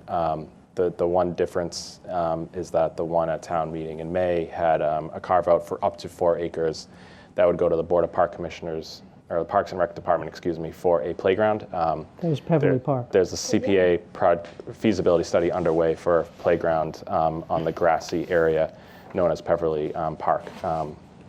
I did send it over to Town Council to take a look at. Since we just got it Friday, happy to circle back with the board at our next meeting after he's had a chance to take a look at it as well. And we don't need to vote to include this because if they have the certified signatures, it's included. So We can at some point, when we take these up, vote or discuss whether to support it, but I don't know that we need to now. It's actually not specifically on the agenda, so I suggest we don't talk about the substance of it now, just whether we can do that later on. And then I think that's it. Anything else, Mr. Milano, on other potential? Yes, my understanding is the school building committee Yes. met last night to discuss a potential warrant article for additional funding for the school project design process. They have scheduled a meeting for Friday to discuss and potentially vote on a warrant article to bring that to the select board for discussion at the next select board meeting. So, and I can give just a little bit of heads up on that. And the idea is that we will know, I believe on December 14th or thereabout, whether we are selected by the school building authority. If we're selected by the school building authority, we won't need any money in the short term, and there won't be any request for funding. There wouldn't be a need to be a request for funding, but it's not until December. If we don't, if we are not accepted by the school building authority, we will, based on the projection and the burn rate for an owner's project manager and architect, we will run out of money in probably March or April, and then would have to stop. So this, the thought, and the school building committee will discuss this on Friday, the thought maybe is to have an insurance policy and to say to have this appropriation of money subject to not approval or non-approval by the school building authority, so that if we have the school building authority approval, we don't need it. But if we don't have school building authority approval, it would allow the work to continue. So that's the more to come. We'll see what the school building authority, the school building committee decides, recommends on Friday. But that's where that is. Anything else, Mr. Milano? Not that I'm aware of at this time, no. All right. All right, so we have not approved the index and grouping pages yet. We have some language changes, maybe on the Milton, the historic district bylaw, on the MBTA communities bylaw, and pardon me. But other than that, I guess that's where we are right now. So, anything else on item 7? Just the closure of the warrant. Yes, the motion to close the warrant. So I'll make a motion to close the warrant For the for special town meeting. the special town meeting. And then can somebody second it, because I have a question. I'll second. Thank you. I'll second. So my question is, we're gonna have to open this again, because we've got things in there that we didn't, like the index. We have not approved the index. So this will have to be opened again to do that, correct? Yes, so, Okay, thank you. you know, The warrant would be reopened to accept additional articles. Okay, and that would include the index and, That's more procedural in terms of what the listing just is looking at actually. the- yeah. No, so, but it would be reopened to allow additional articles to be placed on the warrant. okay, thank you. all right, so we have a motion to close the special town meeting for warrant for Monday, December 4th, 2023. It's been made and seconded. Any further discussion, Ms. Musto? Thank you. Do we need to add that language that Nick just said, that we're going to close it, but with the caveat that we would reopen it if needed? Sure, I think we can, I'll accept that as a, did I make Yeah. Or however No, you I did, phrased but it, it's Nick. fine. did I make a No, I motion? did. You did. All right, I did, but it's fine. Yeah, yeah. because we already know, Yeah. right? So we're going to have to. So we should, if we're going to close it, we also want to make sure that we're saying that we won't reopen it because we know about these articles. Right. That's a fine amendment with me. Okay. Did I second? You did. All right, I'll accept it as well. All right, motion's been made and seconded and amended in a friendly way. Any further discussion? All those in favor, Ms. Bradley? Yes. Ms. Musto? Yes. Mr. Wells? Yes. Mr. Zulish, yes. Item 8, I think we're going to defer because we don't have anything on that as yet. Item 9, and we have Ms. Conlon from the Airplane Noise Advisory Committee who's been waiting patiently. Item 9 is discussion approval recommendation of the Airplane Noise Advisory Committee for a comment letter to the FAA regarding a review of the civil aviation noise policy. We have a, pardon me, a draft letter, and Ms. Conlon, thank you for coming and for waiting. Good evening. And why don't I turn it over to you? Thank you, Mr. Chair and members of the board. This is our second discussion on this letter. You saw our initial draft back in, I believe it was July. This is the first time in several decades that the FAA is revisiting its civil aviation noise policy. So this is a pretty big deal for the aviation community and all of the community groups that have been impacted, like us, by next-gen and concentrated flight paths for over a decade now. So this is a highly technical topic, and I think just to hit it at a high level for the public who's watching, the FAA has a single metric that they use for all circumstances, any decision-making, any planning, and that's known as DNL 65 decibels. DNL is the day-night average sound level, and it's an average, so it doesn't actually reflect the existing conditions on the ground. It's averaged over time. And the town's position, many communities' position for a long time has been that it's not an appropriate measure for overflight communities like ours that are impacted not by operations that are right at the airport or very close to the airport. That's a different category of communities than ours. Ours is called a corridor community or an overflight community because we're under these concentrated flight paths that have been put into place by the FAA and had the result of concentrating traffic. Now, the FAA will say that their goal is to reduce the number of people who are affected by aircraft noise, but the result, as we all know, has been that a smaller number of people are being affected in a very significant way because hundreds of airplanes are flying over them on a daily basis when that particular runway is in use. So today, we've had several hundred airplanes flying over the town since early this morning. So the FAA has solicited comments, and when I looked at the docket today, they had over 3,100 filed to date. Now, a lot of these are from individuals who are submitting their own comments, but many of them are from community organizations, roundtables, cities or towns, industry representatives. So there's a lot of different people who are filing comments. And the letter that we've prepared for you answers some specific questions that are in the request for comments, and also points out some kind of what we think might be one of the many different alternative metrics that could be used as a companion metric, because the FAA distinguishes between a supplemental metric and a companion metric. A supplemental metric would not be taken into account for decision-making. Only a companion metric would be. So we want to be sure that, and we've put this in the letter, that whatever they might come up with for overflight communities would be a companion metric and would actually have some teeth and would be enforced. And the enforcement part was brought out in a letter that Chris Hart forwarded from the Massport Community Advisory Committee over the weekend that you all received a copy of. And one of the points that they made that I thought was good was that this needs to have some teeth. Whatever noise metrics they come up with as an alternative needs to have some enforcement. And they cite some things like penalties for late arrivals or surcharges at the airports that Logan and some of the U.S. airports do not have, but a lot of the European airports have. So the deadline for filing comments is this Friday, September 29th, and it can be submitted online. When I checked the docket today, so far there were only other two select boards in Massachusetts that had filed comments. It's the towns of Concord and Bedford that we've provided to you that are close to the Hanscom Air Force Base, so that's what their comments are directed toward. It's possible that there'll be some other communities that are meeting like you this week and would be submitting comment letters.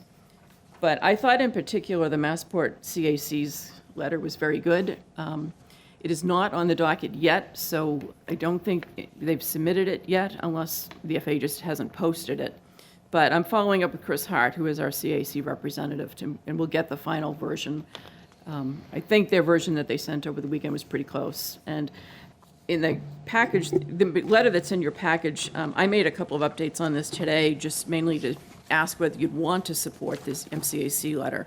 So on page 3, we added a separate paragraph 3 that just really endorses some of the comments, specific comments that are in the CAC letter.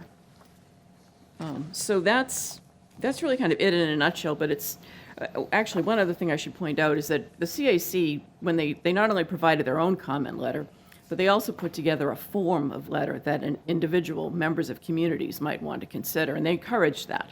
So it's possible that people who are watching this meeting tonight, although the deadline is 3 days away, it's a pretty good form, and you can fill in some of your own experiences with aircraft noise. And if people are watching, they may want to get in touch with the select board members or the town administrator, and we can provide a copy of that letter. And it can just be filed online. It's pretty easy to file these comment letters. So if anyone is interested in doing that, I might submit a comment letter just as an individual resident of the town. I think it would be helpful if some other people did as well, and the CAC encouraged that. So that's really it in a nutshell. We're recommending an alternative that they consider, and our comments are consistent with what CAC and some other organizations who've submitted comment letters have provided to the FAA. Thank you, Ms. Conlon. Comments or questions from the members? Ms. Go ahead. Ms. Bradley. Mine is just very quick. First of all, thank you so much to you and all the other volunteers that put this together. This is a very comprehensive letter. I wanted to personally thank you for putting in a section about the schools. I watch them go over Glover and Pierce, because I live right there, constantly. So I just wanted to say thank you for putting that in. It was something that didn't even cross my mind that we should put that in, so I just want to applaud you or whomever suggested that. I think the letters are great, and I am all for it, and I love the fact that we can submit letters as individuals. I think that's something that's really important. They only fly over my house, not as much as other folks in town, but if I'm made aware of this template, I'm sure I can bust out a letter pretty quickly. So thank you for that. And I don't know if Mr. Milano will have it up on our website or the best way for us to get a hold of it, because I would be more than happy to also send a letter. So thank you for that, Ms. Conlon. Thank you. Ms. Musto.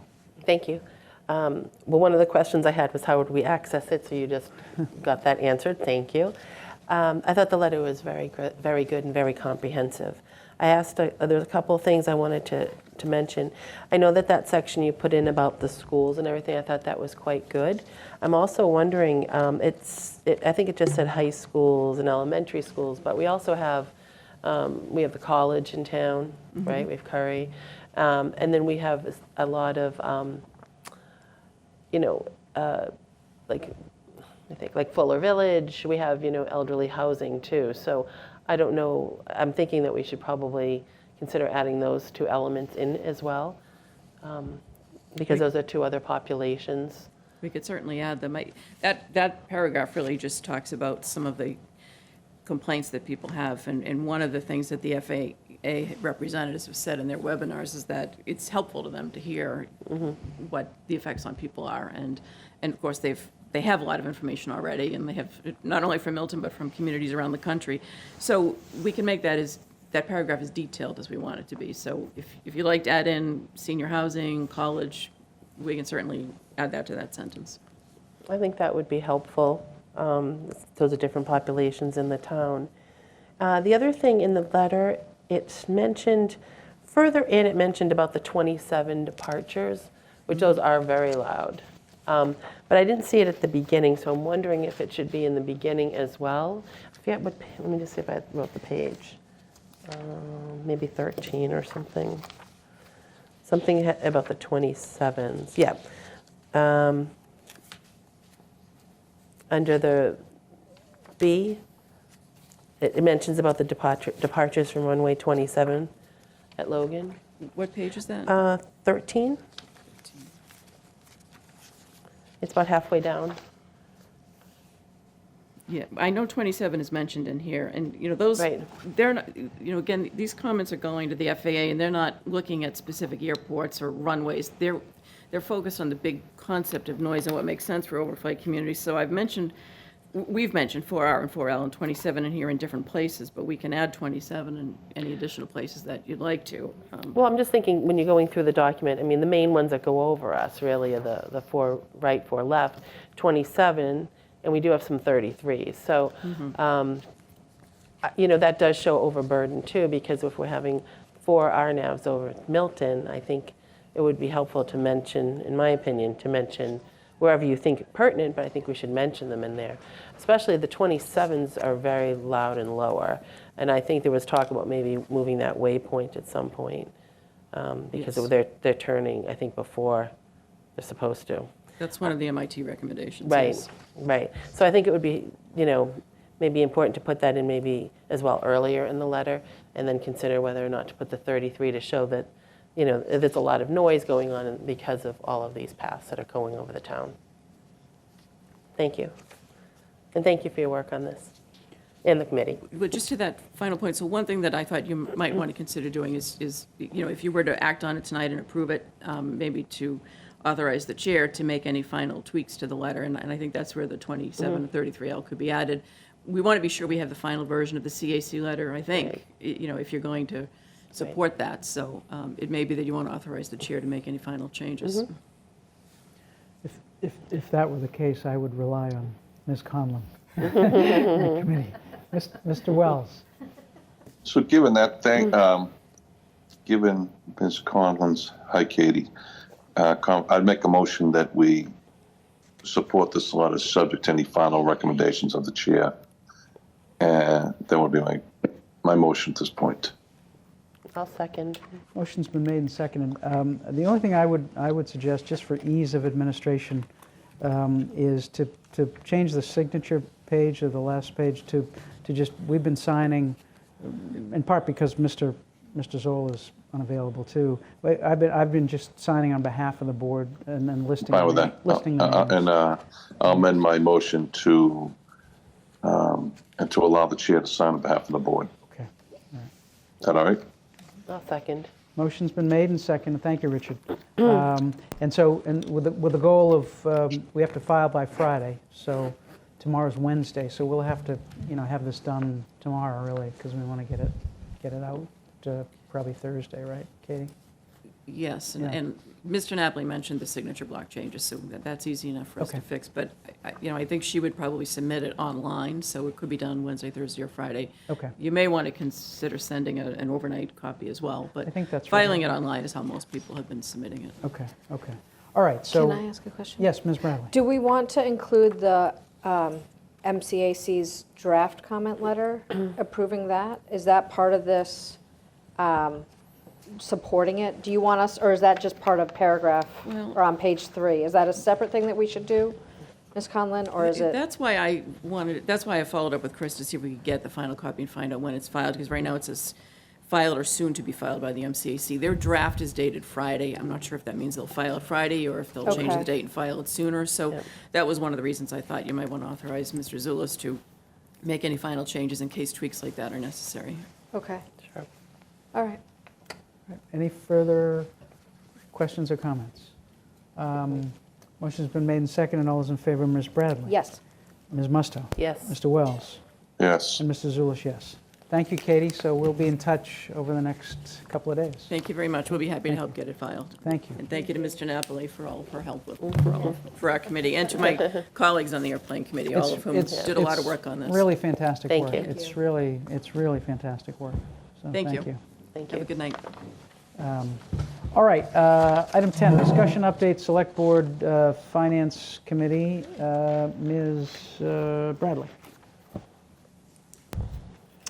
We had a meeting on Friday, the day before Mr. Zoll got married. It was a really good meeting. We talked about the FY23 closeout, which Mr. Milano has already alluded to. The wood chipper that is going to be needed, which again, he's already alluded to. One of the interesting things that we did discuss, because Mr. Milano has done yeoman's work with Amy, and I don't even know who else on your staff, or you pulled from the town. They put together a 5-year budget, and it's a projected budget over 5 years. it was really interesting to see. And as Mr. Zoll said, and he would say again today if he was here, is that we basically have three choices moving forward. We can either continue to have an override every roughly 3 to 4 years, we can completely gut our services, or we're going to have to talk about how to improve our revenue base. Right now, we're 96% residential revenue, and Mr. Milano informed us of a state grant that I'm now going to turn it over to him to explain a little bit more because I don't know enough about it. Sure. We have the opportunity to access an earmark through the economic development package from last year for economic development money, basically economic development broadly. So there's no limitations beyond that. So I'll let you take it from where the conversation went from there. So we had talked about putting together a group to discuss this type of economic development, what the scope of work would look like, kind of just, what direction does the town want to go in? Well, I don't even, basically what we are looking at, and this is just a rounding number, is like $20 million in negative in 5 years. It's a pretty big number to me. I don't have any money trees that can furnish that, sorry. But it's definitely something that I think that we need to start having a conversation about what we do as a town and what we want to do as a town. And I don't have a dog in the fight about what that looks like. I just know that if we keep doing overrides, will price me out of it. I don't even know that I can continue to do that as a single mom living in town. It's, your property taxes get to be a point where it's a lot. So this was an opportunity where it wouldn't cost the town anything. We could tap into this earmark and just start talking about it. So it's something that we're going to have a meeting. I feel like it's October 11th, but I might be wrong. Sorry. It is. Okay, it's October 11th. And we're going to talk more about what that looks like, and we'll bring it back to the select board to have that conversation. So, but just know that we're starting to percolate about things. There's nothing else in there but some Sanka and some hot water, and nothing has really started yet. So, so that's one piece of it. The other thing is that we went over the OPEB policy and other financial policies due to the fact that we've I'm going to say this incorrectly, so Mr. Milano, please help me, that we have fully funded the pension. Thank you, the pension. And so now we need to look at what's the best thing to do to make sure that we have the money not just sitting there, so that the money is actually working for us, and so we can seesaw, who gets money every year, and if somebody goes below, we can get it from another one. So we started looking at those policies. Again, on the 11th, we will have another review of them, and we will bring them back to the select board for them to take a look at and pass. We do have a deadline on them because the retirement board needs them by the end of November. So, so we're looking to get them on the agendas for October. So that's my update. Am I missing anything? Nope, I think that covers it. Comments or questions from the members?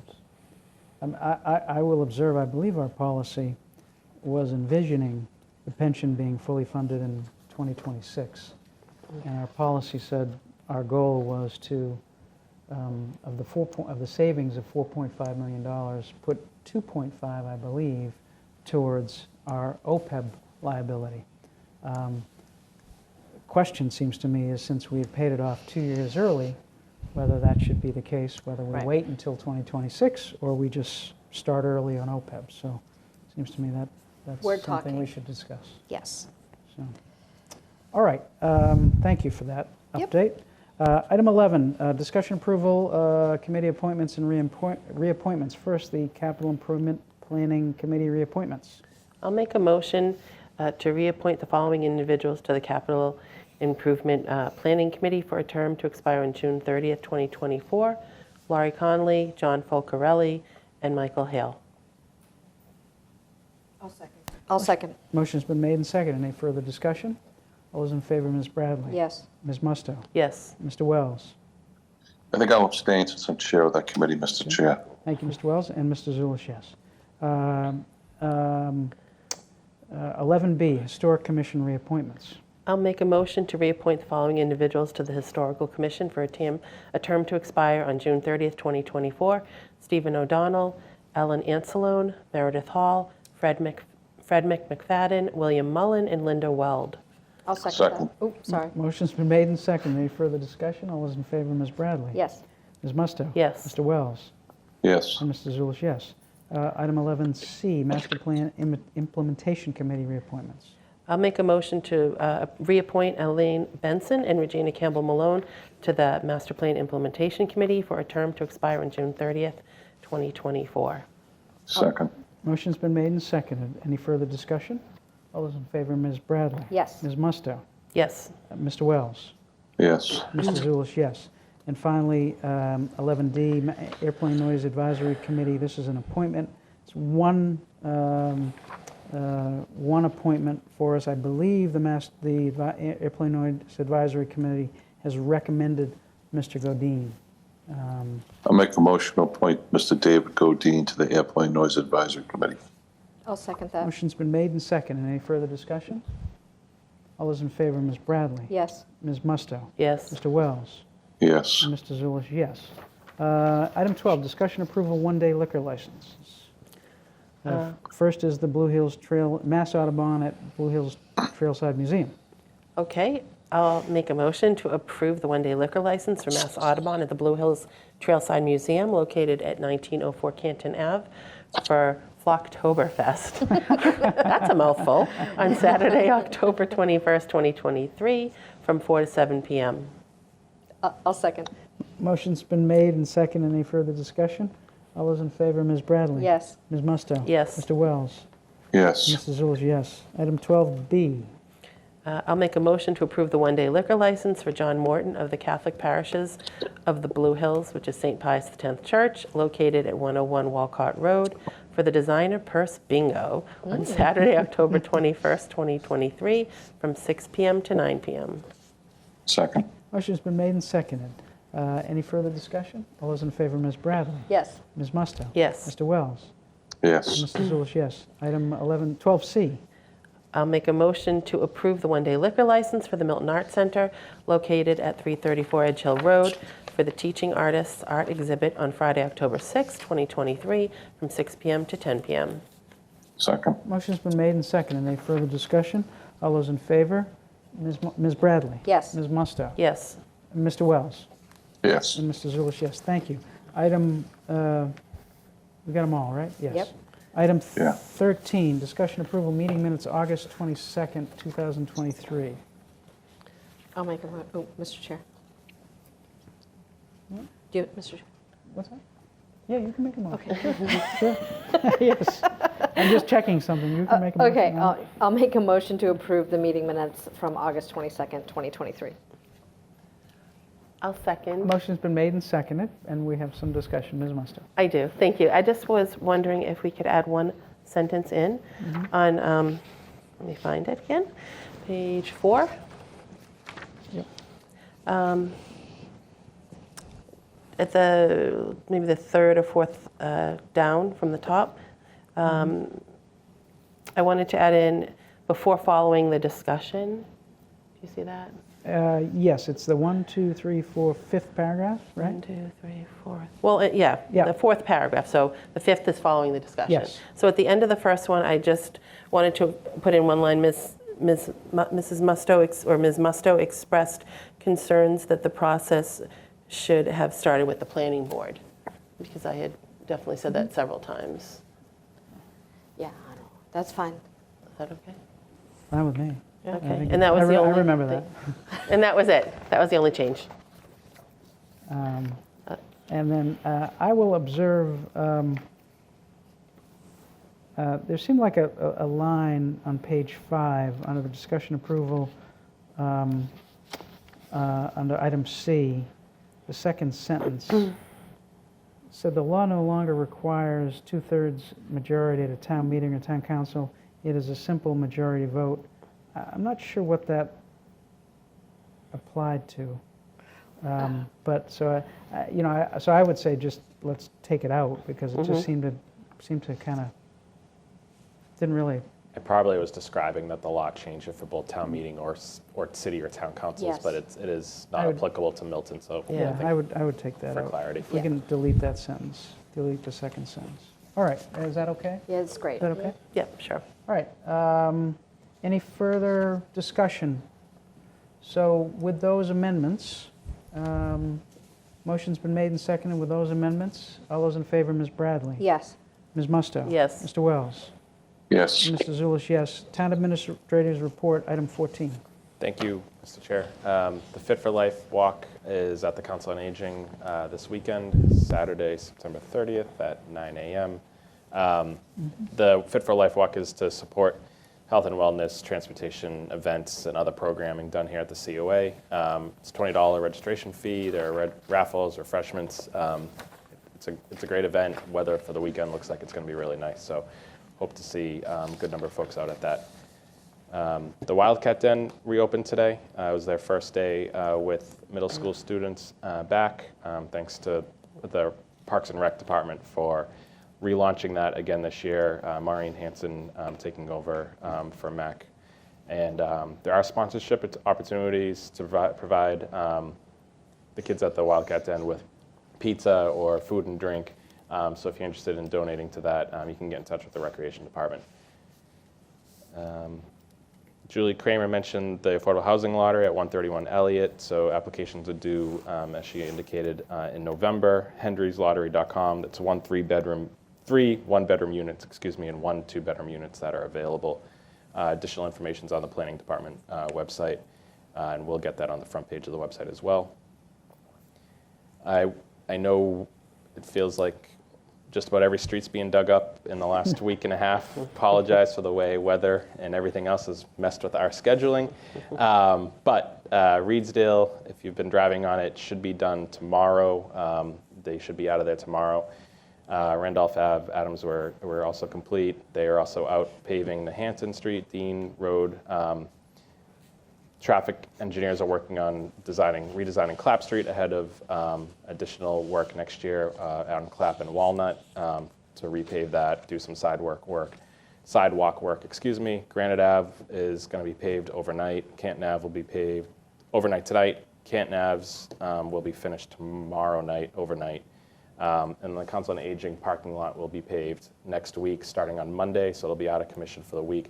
So for folks coming to the COA, coming to Town Hall, parking is going to be a little bit cramped for the next week. We apologize ahead of time, and to our friends and neighbors behind us, whose streets might see more parking than usual. A couple other things over the last few weeks. Myself and Paige have had the opportunity to go to a couple of our various professional organizations. Today, Paige hosted her regional HR group in Town Hall, which was great. I had a Mass Municipal Managers Association a couple of weeks ago focusing on public safety recruitment for both civil service and non-civil service communities who are facing recruitment challenges just like everybody is these days, but we're certainly feeling it.